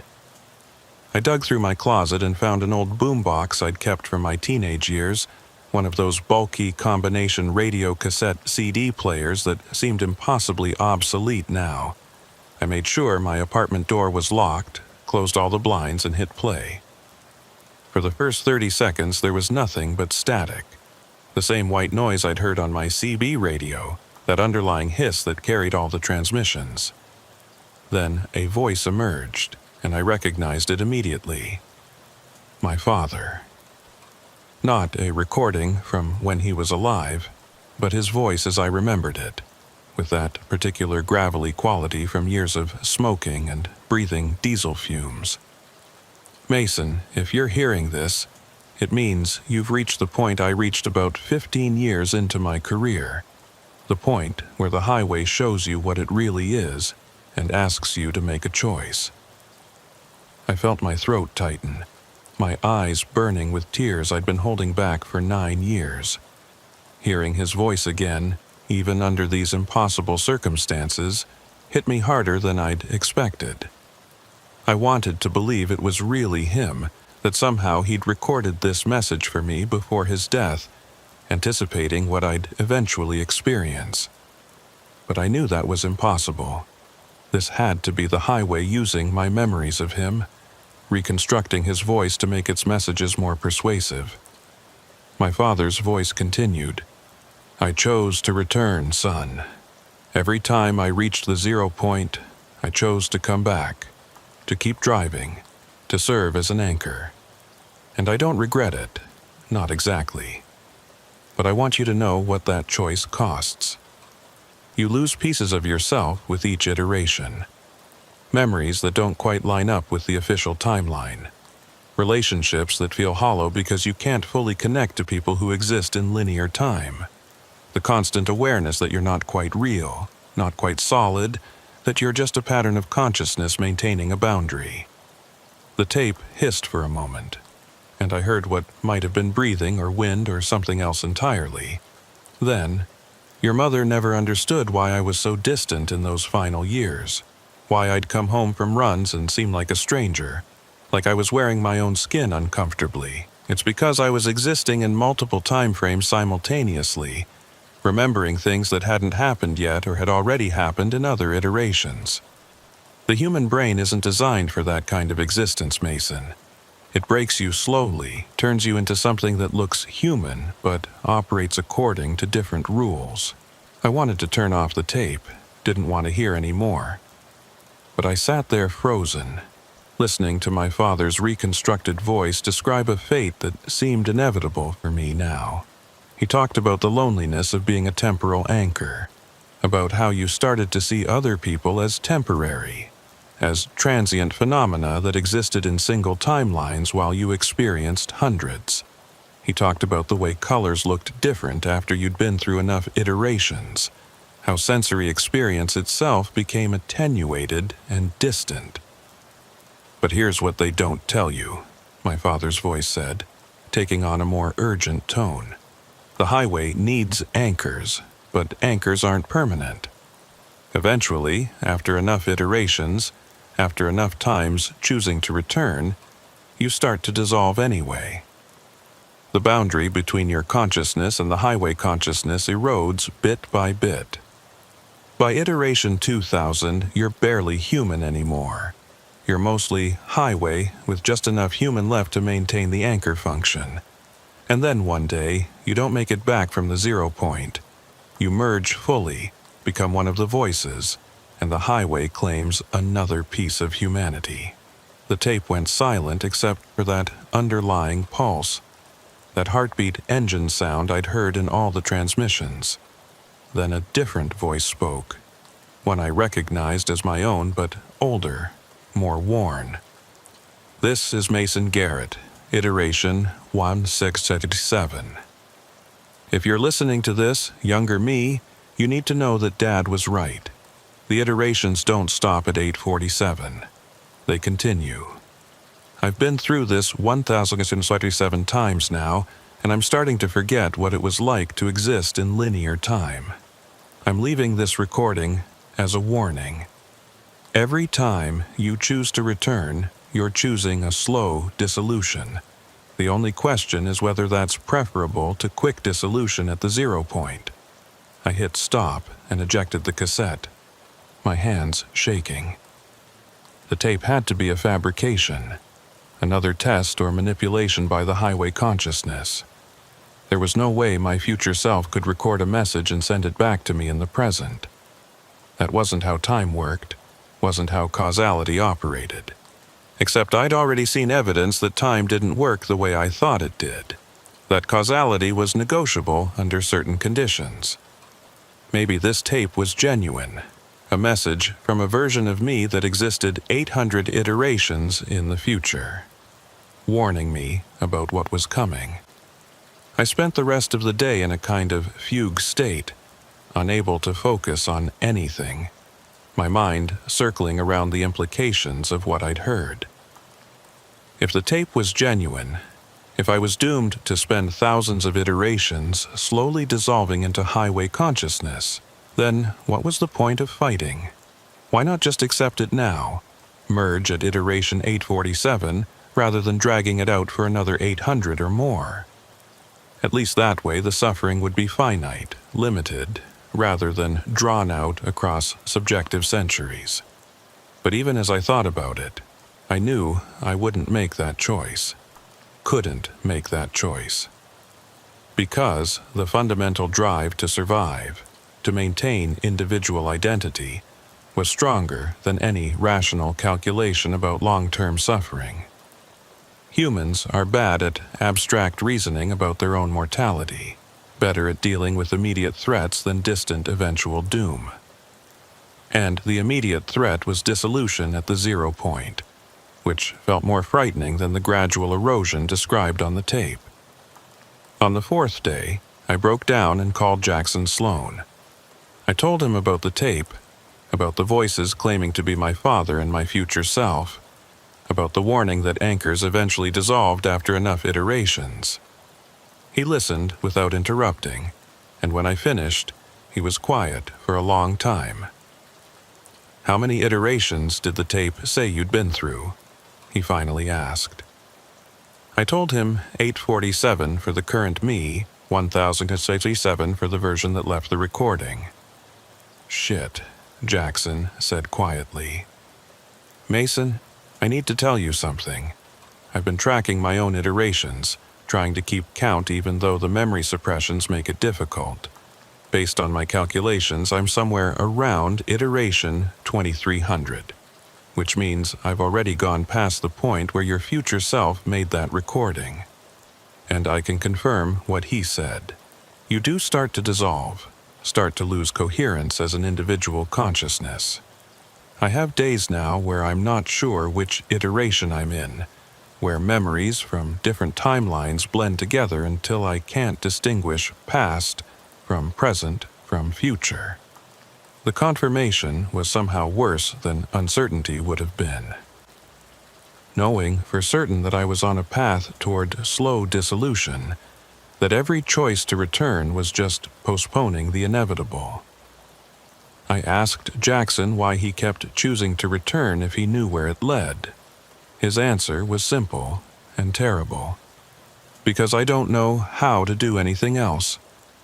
I've been a driver for so long, existed in this liminal state for so many iterations that I can't imagine being anything else. The highway is all I am now. There's not enough of the original Jackson left to make a different choice. We talked for another hour, sharing experiences and observations, comparing notes on our respective dissolution processes. Jackson described symptoms I hadn't experienced yet but would inevitably encounter. Time skips where hours or days would pass without his awareness. Visual distortions where highway infrastructure would appear in places it didn't belong. Auditory hallucinations that were indistinguishable from real CB transmissions. He said the worst part was losing the ability to care about it. The gradual flattening of emotional response until even fear and despair became distant abstractions. "You asked me once if I'd tried to quit," Jackson said near the end of our conversation. "The truth is, I can't quit. Not because the highway won't let me, though that's part of it, but because there's nothing else for me to be. I've spent so many iterations being a driver that if you remove the highway from my consciousness, there wouldn't be anything left. I'd just be an empty space, a void in the shape of a person. At least this way, dissolving slowly into the highway, I get to maintain the illusion of purpose for a while longer." After we hung up, I sat in my apartment and stared at the walls, trying to process what I'd learned. The full scope of my situation was becoming clear. I was trapped in an infinite loop that would eventually consume me, turning me from an individual into a component of something larger. And there was no escape, no way to opt out without losing myself even more completely. The choice at the 0 point wasn't really a choice at all. It was just two different paths to the same destination. That night, alone in my apartment with the sounds of the city muted by closed windows, I allowed myself to feel the full weight of what I'd become. Not just a trucker anymore, not just a person with a job and a life. I was a temporary pattern of consciousness serving a function I didn't fully understand for an entity that saw me as expendable. My individuality, my memories, my sense of self, all of it was provisional, borrowed time before the inevitable merger with the highway. I thought about my father, about those final years when he'd seemed distant and disconnected. I understood now why he'd been that way. He'd been experiencing what I was experiencing, watching himself dissolve across iterations, maintaining the pretense of normalcy while existing increasingly in highway space rather than human space. And his death, his heart attack in that rest stop, maybe that hadn't been entirely natural. Maybe it had been the highway finally claiming him fully after he'd served his purpose through enough iterations. The thought should have terrified me, but I felt only a strange numbness. Like I was already starting the dissolution process, losing my emotional range, becoming the flat, distant thing that Jackson had described. Or maybe I was just exhausted, worn down by constant stress and impossible revelations. It was hard to tell the difference between psychological trauma and temporal erosion when you were living through both simultaneously. But at night, when I was alone in my apartment, I could still hear it. Not through any radio or electronic device, but directly in my head. That low, rhythmic pulsing, that underlying frequency that all the CB transmissions carried. It was getting louder, more insistent, like it was trying to establish a permanent connection to my consciousness. And sometimes, in the moments between waking and sleeping, I'd hear fragments of voices, instructions and warnings that came from nowhere and made no sense. The voices in those hypnagogic moments were different from the ones I heard on the CB, more intimate, more personal, like they were coming from inside my own thoughts rather than being broadcast from external sources. One voice sounded like my mother, who'd been dead for 5 years, asking me why I'd chosen this life, why I was letting the highway consume me the way it had consumed my father. Another voice was my own at age 16, full of naive optimism about the freedom of the open road, completely unaware of what that road would eventually demand from me. And there was a third voice, one I didn't recognize at all, that spoke in a language I shouldn't have been able to understand but somehow did. It talked about the deep structure of reality, about how physical matter was just compressed possibility, about how consciousness created pathways through probability space that became permanent fixtures in the landscape. The highway, this voice said, was one such pathway, built for millions of minds traveling the same routes over decades, establishing grooves in reality that eventually became independent systems. On the 8th day of my leave, Jackson Sloan showed up at my apartment unannounced. He looked worse than I'd ever seen him, gaunt and hollow-eyed, like he hadn't slept in weeks. His skin had a grayish cast to it, and his hands trembled slightly when he held them still. He was wearing the same clothes I'd seen him in 2 weeks ago, rumpled and stained, like he'd been living in them without pause. He said we needed to talk, that something was happening to the northern highways, something bigger than just individual drivers experiencing weird transmissions. I let him in and made coffee, though I noticed his hands shook when he tried to hold the mug, liquid sloshing over the rim. We sat at my small kitchen table, and for a few minutes neither of us spoke. Jackson just stared at his coffee, watching the surface ripple from his tremors, his eyes unfocused like he was seeing something overlaid on the physical world. Finally, he looked up at me, and I saw something in his expression that made my stomach drop. It was the look of someone who'd given up, who'd accepted a fate they couldn't avoid.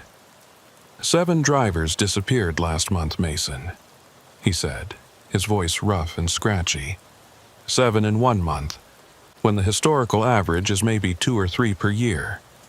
I've been documenting it, talking to dispatchers and families, piecing together timelines, and they all have something in common, Every single one of them had reported unusual CB transmissions in the weeks before they vanished.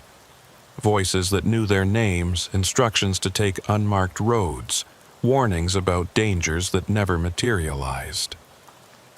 He pulled out a worn notebook from his jacket pocket, pages dog-eared and filled with cramped handwriting. Dates, names, locations, last known transmissions. It looked like the work of someone obsessive, someone who'd spent hundreds of hours compiling data, trying to find patterns in chaos.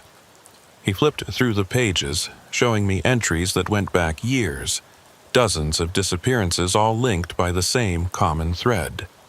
The voices. "Look at this one," Jackson said, pointing to an entry from 3 years ago.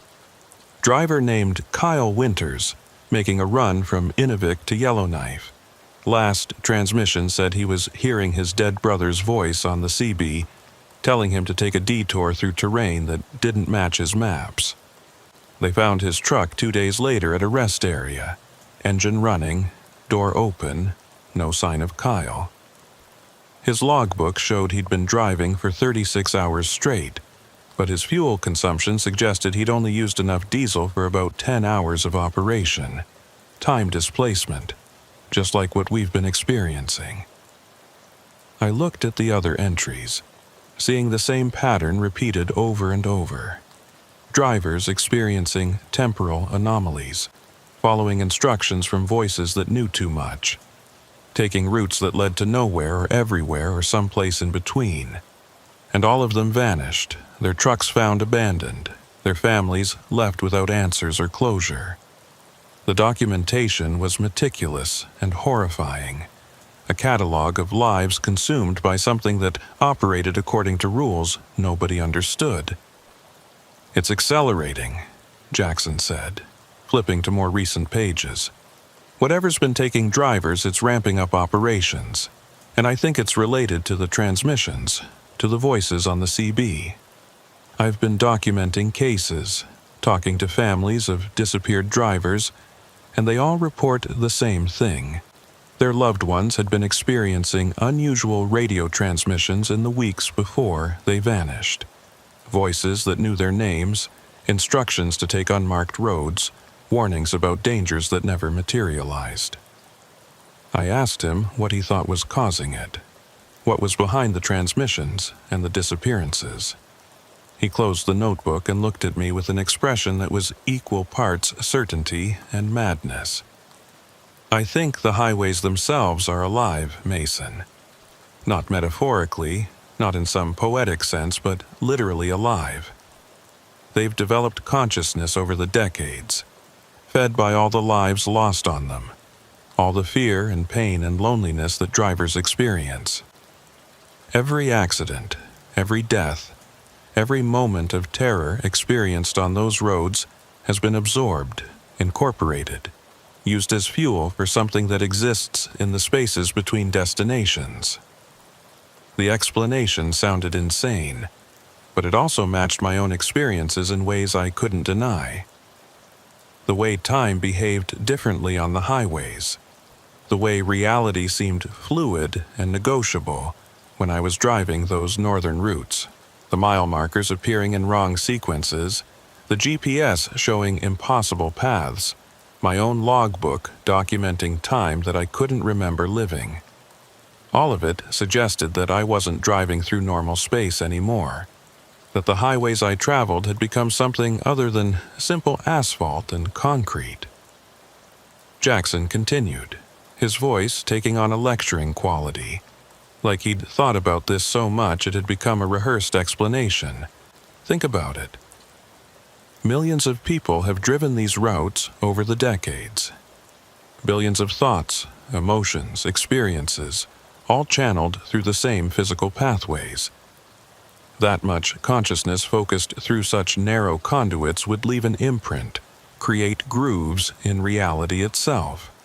And eventually, those grooves become deep enough that they start to operate independently, like water-carved canyons that then channel more water, deepening themselves through their own existence."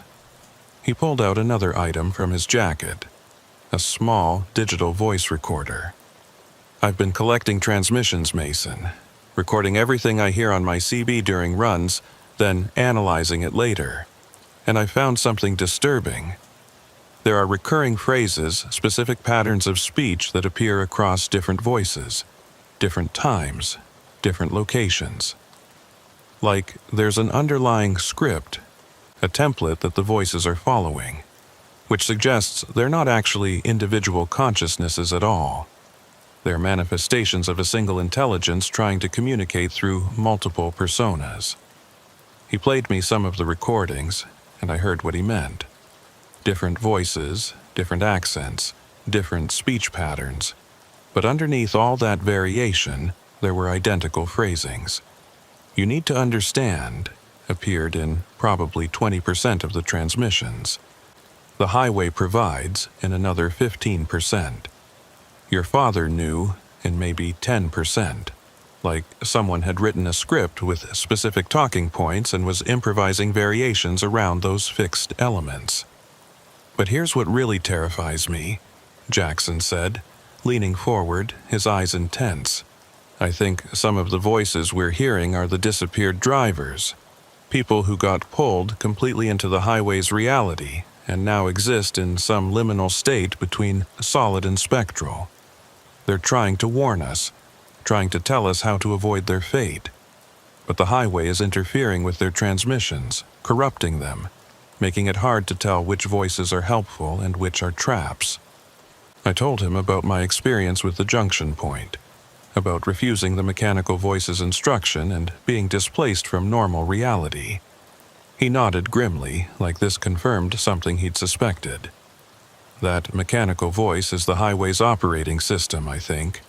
It's trying to keep drivers calibrated to its preferred frequency, making sure we're synchronized with its timeline rather than consensus reality. And if we resist too much, if we refuse its instructions, it just ejects us from normal space-time completely. That's what happened to those disappeared drivers. They fought back, and the highway pushed them out." He showed me more documentation, more evidence of the pattern. Drivers who'd refused instructions or failed to respond to transmissions properly, all of them vanishing within days or weeks of their non-compliance. The highway didn't tolerate disobedience, didn't allow its anchor points to operate too independently. We were supposed to maintain boundaries, yes, but within parameters it controlled. Step outside those parameters, and you got ejected from the system entirely. "So, what do we do?" I asked, feeling the walls of my apartment closing in. "How do we protect ourselves if the highway can just decide to eject us whenever it wants?" Jackson shook his head slowly, hopelessly. "I don't think we can protect ourselves, not really. The best we can do is stay calibrated, respond to the transmissions appropriately, follow enough instructions to keep the highway satisfied. It's a negotiation, a constant balancing act between compliance and resistance. Give it something, but not everything. Maintain your humanity while acknowledging its authority." We spent the rest of the evening discussing theories and sharing experiences, comparing notes on transmissions we'd received and anomalies we'd encountered. Jackson had experienced many of the same things I had: the nonlinear mile markers, the time slippages, the multiple voices giving contradictory instructions. But he'd been dealing with it for 3 years, had developed strategies for maintaining his connection to consensus reality while still operating on the highways. Though I could see that those strategies were failing, that he was losing his grip despite his best efforts. "You have to give it something," he explained, his hands still trembling around his coffee mug. "The highway wants interaction, wants drivers who acknowledge its existence and respond to its transmissions. So you answer some of the questions, follow some of the instructions, but you don't give it everything. You maintain boundaries, keep part of yourself separate and protected. It's a negotiation, a constant balancing act between compliance and resistance.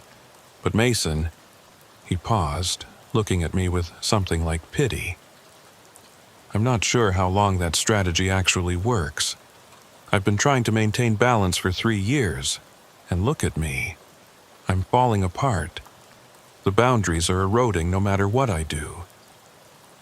I asked him if he'd ever considered just quitting, walking away from trucking entirely. He laughed, but it was a bitter sound that dissolved into a coughing fit that lasted almost a minute. When he recovered, his eyes were watering and there was blood on his lip. You think I haven't tried? I took 6 months off last year, worked at a warehouse in Edmonton. Thought maybe if I stayed away from the highways long enough, the connection would fade. But it just got stronger. I started hearing the transmissions even when I was nowhere near a CB radio, started seeing highway markers in my dreams. The highway doesn't let go once it's claimed you, Mason. You can quit driving, but you can't quit being a driver. It's in you now, part of your consciousness, woven into the structure of your brain. Removing it would be like removing your ability to speak language or recognize faces. He wiped the blood from his lip with the back of his hand, noticed it, and stared at it for a moment like he was seeing something significant in that small red smear. It's killing me, he said quietly. Not quickly, not dramatically, but slowly. Every iteration, every reset, every time I reach the 0 point and choose to come back, I lose a little more of myself. My body is breaking down because my consciousness can't maintain coherent control over biological processes when it's existing in multiple time frames simultaneously. I'm bleeding internally, my organs are failing, and there's nothing medicine can do about it because the root cause isn't medical, it's metaphysical. The confession hung in the air between us, heavy and terrible. I wanted to tell him he was wrong, that he'd get better, that there had to be some way to fix this. But I knew that would be a lie. I could see the truth in his deteriorating physical condition, in the way his hands shook and his eyes had trouble focusing. The highway was consuming him, had been consuming him for years, and he was finally approaching the end of his usefulness as an anchor point. How many iterations? I asked quietly. Jackson smiled, a ghastly expression on his gaunt face. I stopped counting accurately around 1,800, but based on my degradation rate and the timeline correlations I've been tracking, I estimate I'm somewhere past 2,500 now, which means I've been doing this for I don't even know how long in subjective time. Decades? Centuries? Time stops having meaning when you experience it non-linearly. He stood up, his movement stiff and painful, like his body was fighting against basic motor functions. I came here to warn you, Mason, to tell you that the strategy of negotiation and balance only works temporarily. Eventually, the highway takes what it wants regardless of how carefully you try to maintain boundaries. You can slow your dissolution, maybe, but you can't stop it. And every iteration makes it worse, compounds the damage until you're like me. Barely human, barely functional. Just a ghost operating a meat puppet through force of habit. I walked him to the door, supporting him slightly because he seemed unsteady on his feet. Before he left, he turned back and looked at me one more time. When you reach iteration 2000, Mason, consider making a different choice. Consider staying at the 0 point, merging with the highway fully rather than coming back for another slow degradation cycle. I wish I had. At least then it would be finished, one way or another. This half-existence, this prolonged dissolution, it's worse than any clean ending could be. I watched him walk down the hallway to the elevator, his gait uneven and labored. The elevator doors closed, and I stood there in my doorway trying to process everything he'd told me. Jackson Sloan had been one of the strongest drivers I knew, someone I'd looked up to for his competence and experience. And now he was falling apart, consumed by something he couldn't escape, counting down his remaining iterations until final dissolution.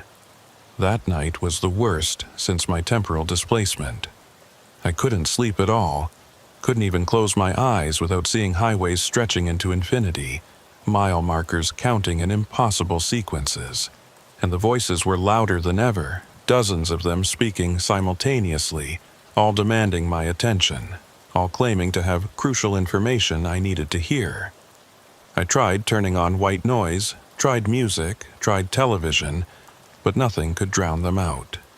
They were inside my head now, permanent residents, and no external sound could mask them. Around 4 a.m., I gave up on sleep and sat at my kitchen table with my CB radio, which I'd brought home from my truck weeks ago, sitting in front of me. It was off, unplugged, completely inactive. But as I stared at it in the darkness, I could have sworn I saw its display flicker briefly, showing numbers that weren't possible on that particular model. And I heard, very faintly, that underlying pulse, that heartbeat engine sound that accompanied all the highway transmissions. The sound was coming from the radio itself, emanating from its speaker even though it had no power source. I reached out and touched the radio, and the moment my fingers made contact with its plastic casing, I was flooded with information. Not words or images exactly, but pure data, concepts and understanding transmitted directly into my consciousness without the mediation of language. I saw the structure of the highway consciousness, saw how it was organized, saw the thousands of anchor points scattered across North America and beyond, each one a driver like me, maintaining boundaries, preventing the highway from expanding beyond its designated channels.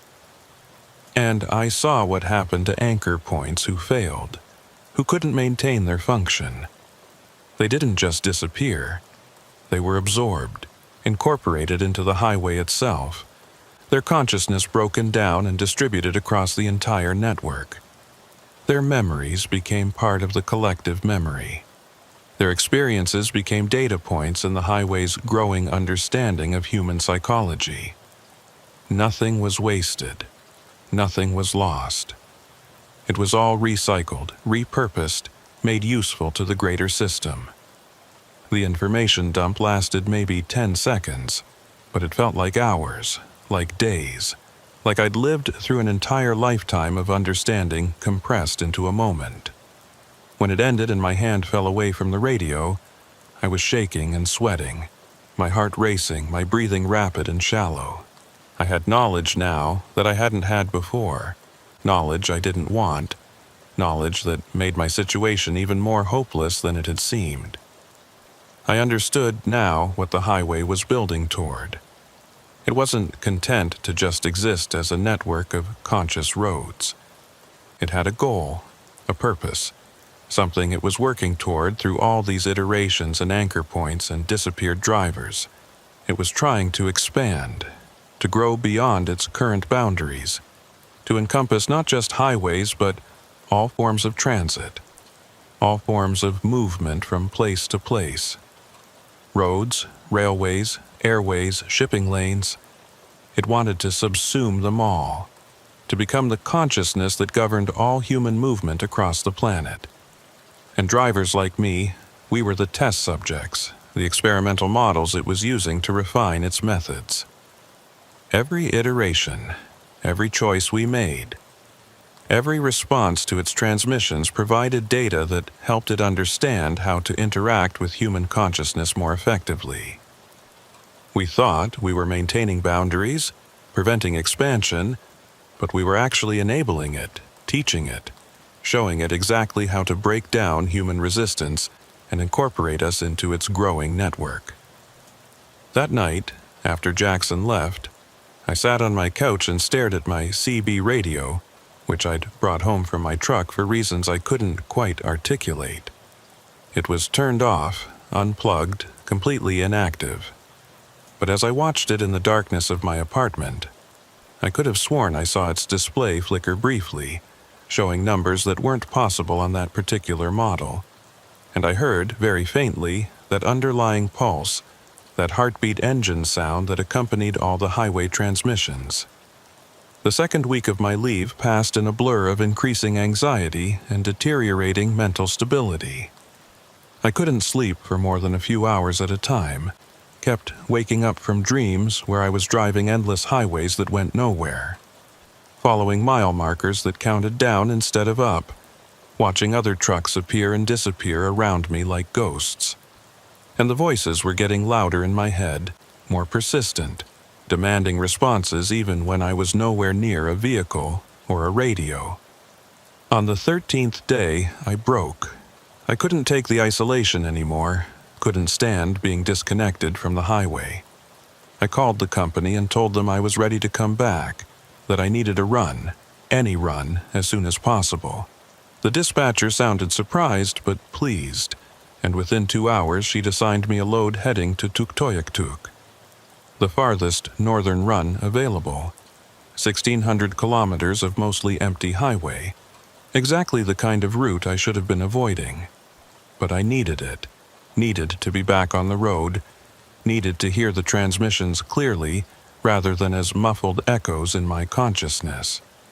And maybe, somewhere deep down, I wanted to see how far this would go, wanted to push the boundary between normal reality and whatever the highway was offering. I was tired of fighting, tired of trying to maintain my grip on consensus space-time. Maybe it would be easier to just let go, to accept the highway's invitation and see where it led. I loaded up my truck the next morning and headed north, the sun barely rising above the horizon before setting again, the winter darkness swallowing everything. The CB was active from the moment I turned it on, that familiar static filling the cab, underlaid with the rhythmic pulse that had become my constant companion.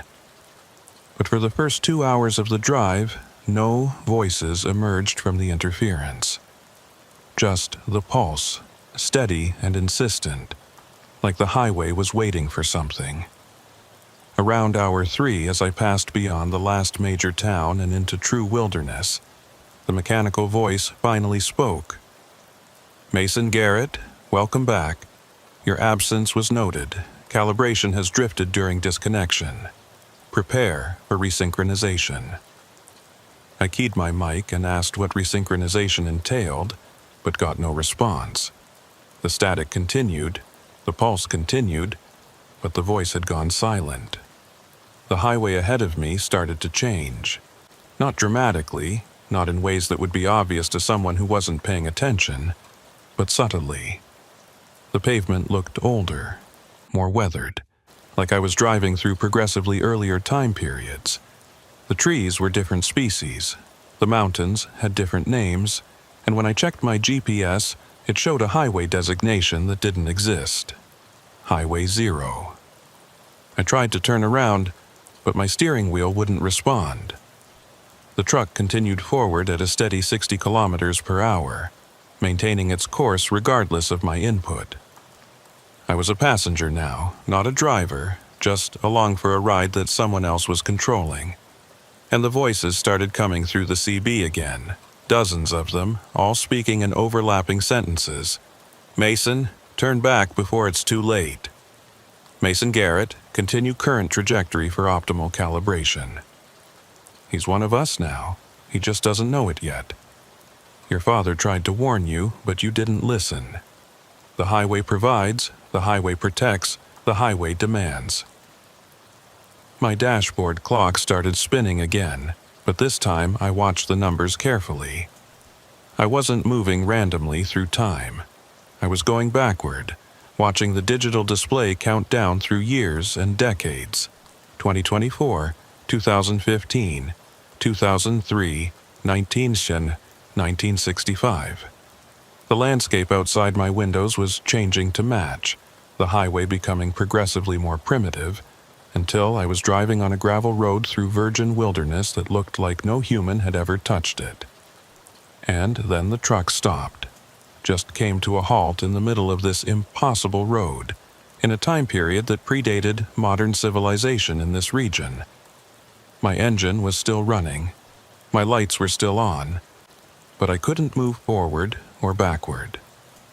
I was stuck, frozen in a moment that existed outside normal causality. The original voice came through the CB one last time, clear and strong. This is where it ends, Mason, or where it begins, depending on how you choose to see it. You're at the origin point now, the place where the highway first emerged from human consciousness and became something independent. You can go forward from here, back to your own time, back to consensus reality. But you'll be changed. You'll see the roads differently, understand them differently. You'll be what your father was, a driver who operates in multiple time frames simultaneously. I asked what the alternative was, though I think I already knew. The voice confirmed it. Or you can stay here at the 0 point and become part of the highway's foundation.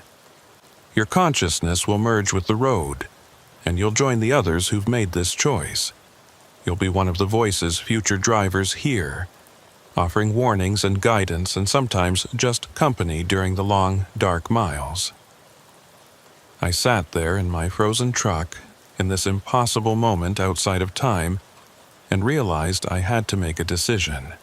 Return to my life as a trucker who saw too much and knew too much, who would spend every run navigating between different layers of reality, or surrender to the highway, become part of its consciousness, exist as a voice in the static that future drivers would hear and possibly heed. The choice should have been obvious. Life, however strange and difficult, was preferable to dissolution into some collective highway consciousness. But as I sat there, I felt a pull toward the second option that was surprisingly strong. The promise of never being alone again, never having to make difficult decisions, never having to navigate the increasing strangeness that came with being a living driver. Just existing as pure consciousness, offering guidance from a place of complete understanding. I reached for my CB mic to respond, to make my choice known. But before I could key it, I noticed something. My logbook, sitting on the passenger seat, was open to the current date. And the entries were already filled in, showing runs I hadn't made yet, deliveries I hadn't completed. Future dates stretched out for months, all documented in my own handwriting, all showing normal operations with no indication of temporal displacement or highway consciousness, or any of the strangeness I'd been experiencing. I grabbed the logbook and flipped through it, seeing entries that extended for years into the future. In 2026, I was still making runs through the territories. In 2028, I'd apparently started training new drivers, teaching them routes I hadn't learned yet. In 2031, according to these impossible records, I'd completed my 10,000th northern run and received some kind of award from the company. The logbook was telling me I survived this, that I chose to go back, that I continued driving for years to come. But it was also telling me something else. In each entry, at the bottom of the page, there was a note I didn't remember writing. Heard the voices today, listened but didn't follow, stayed on Highway 1. Over and over, month after month, year after year. The same notation, the same choice, repeated endlessly. I was still here, still making this decision, over and over, in some kind of temporal loop. And every time I chose to go back, chose life over dissolution. But I never remembered making that choice, never retained the knowledge of these previous iterations. I was trapped in a cycle, endlessly reaching this 0 point, endlessly deciding to return, endlessly forgetting. The mechanical voice spoke one more time. Mason Garrett. Temporal loop detected. This is iteration 847. Previous iterations resulted in return to baseline reality with memory suppression. Recommend same course of action to maintain stability. 847 times.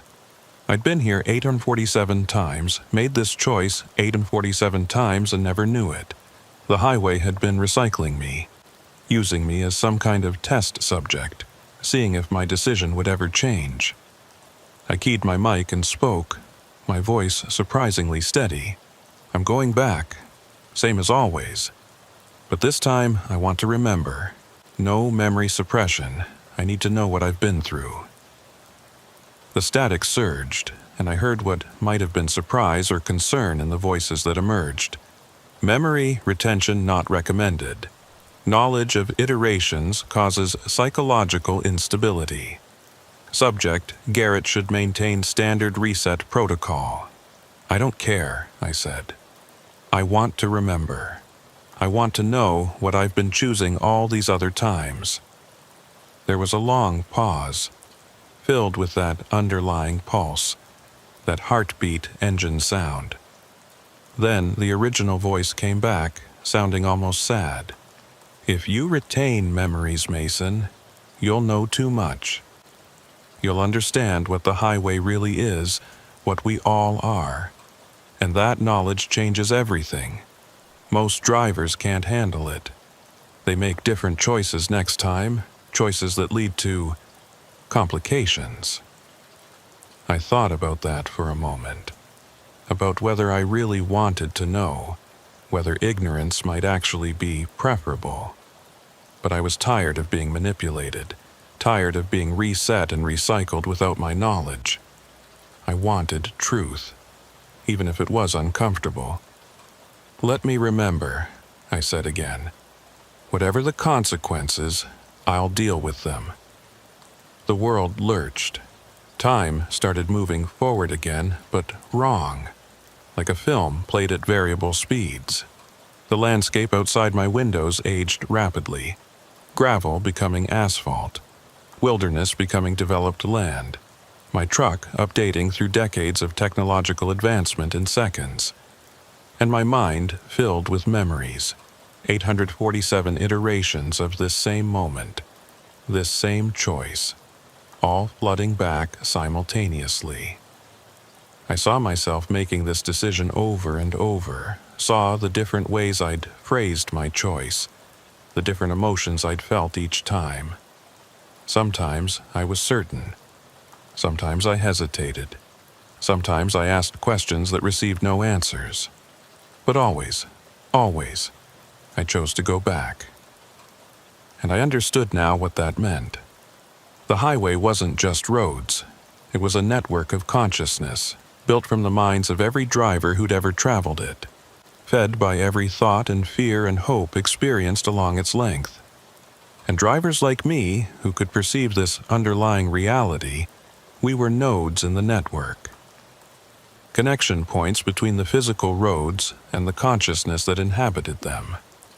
We chose, over and over, to return to consensus reality, and each time we did, we strengthened the boundary between normal space and highway space. We were anchors, preventing the highway consciousness from expanding too far, from consuming too much of normal reality. And the iterations, the resets, the memory suppressions, they were all part of maintaining that balance. If we remembered too much, understood too clearly what we were doing, we might make different choices. Might decide to stay in the highway consciousness, or might refuse to return at all, disrupting the delicate equilibrium. I was back in my truck on Highway 1, in my own time, in consensus reality. But I remembered all of it now, every iteration, every choice, every warning I'd received and given. And I understood that I would be here again, making this choice again, probably 847 more times at least. The highway wouldn't let me go, couldn't let me go, because I was too valuable as an anchor point. The CB crackled with static, and a voice I recognized as my own said, "Welcome back, Mason. Iteration 848. You chose memory retention this time. How do you feel?" I stared at the radio, understanding now what the original voice had been all along. It was me, from previous iterations, recordings of my own transmissions played back to guide my current self. The highway had been using my own voice to influence my decisions. creating the illusion of external guidance when really I was just listening to echoes of myself. "I feel trapped," I said aloud. "I feel like I've been driving the same route forever, and I'll be driving it forever more." My own voice responded, "That's accurate, but also incomplete. You're not just trapped, you're necessary. Without drivers like us, the highway would expand uncontrollably, consume more and more of reality. We're the boundary keepers, the ones who choose the physical world over the consciousness that wants to swallow it. And yes, we'll make this choice forever. But that's what makes it meaningful." I drove the rest of the way to Tuktoyaktuk in silence, my mind processing everything I now remembered, everything I now understood. When I delivered my load and started back south, the transmission started again. Different voices, other drivers experiencing their own iterations, their own cycles of choice and return. I recognized some of them now, understood that I'd heard them before in previous loops, that we were all part of the same system. My logbook showed the current date as the date I'd started this run. No temporal displacement, no missing hours. But I knew now that time had become irrelevant for me. I existed in a state of perpetual present, always making the choice to return, always forgetting until the moment came to remember. And I would keep driving, keep making runs through the territories, keep serving as an anchor between realities. The last entry in my logbook, dated years in the future, read, "Completed iteration 2000, still here, still driving, still choosing the highway over the highway. Recommend maintaining this pattern indefinitely. Signed, Mason Garrett, mile marker 0."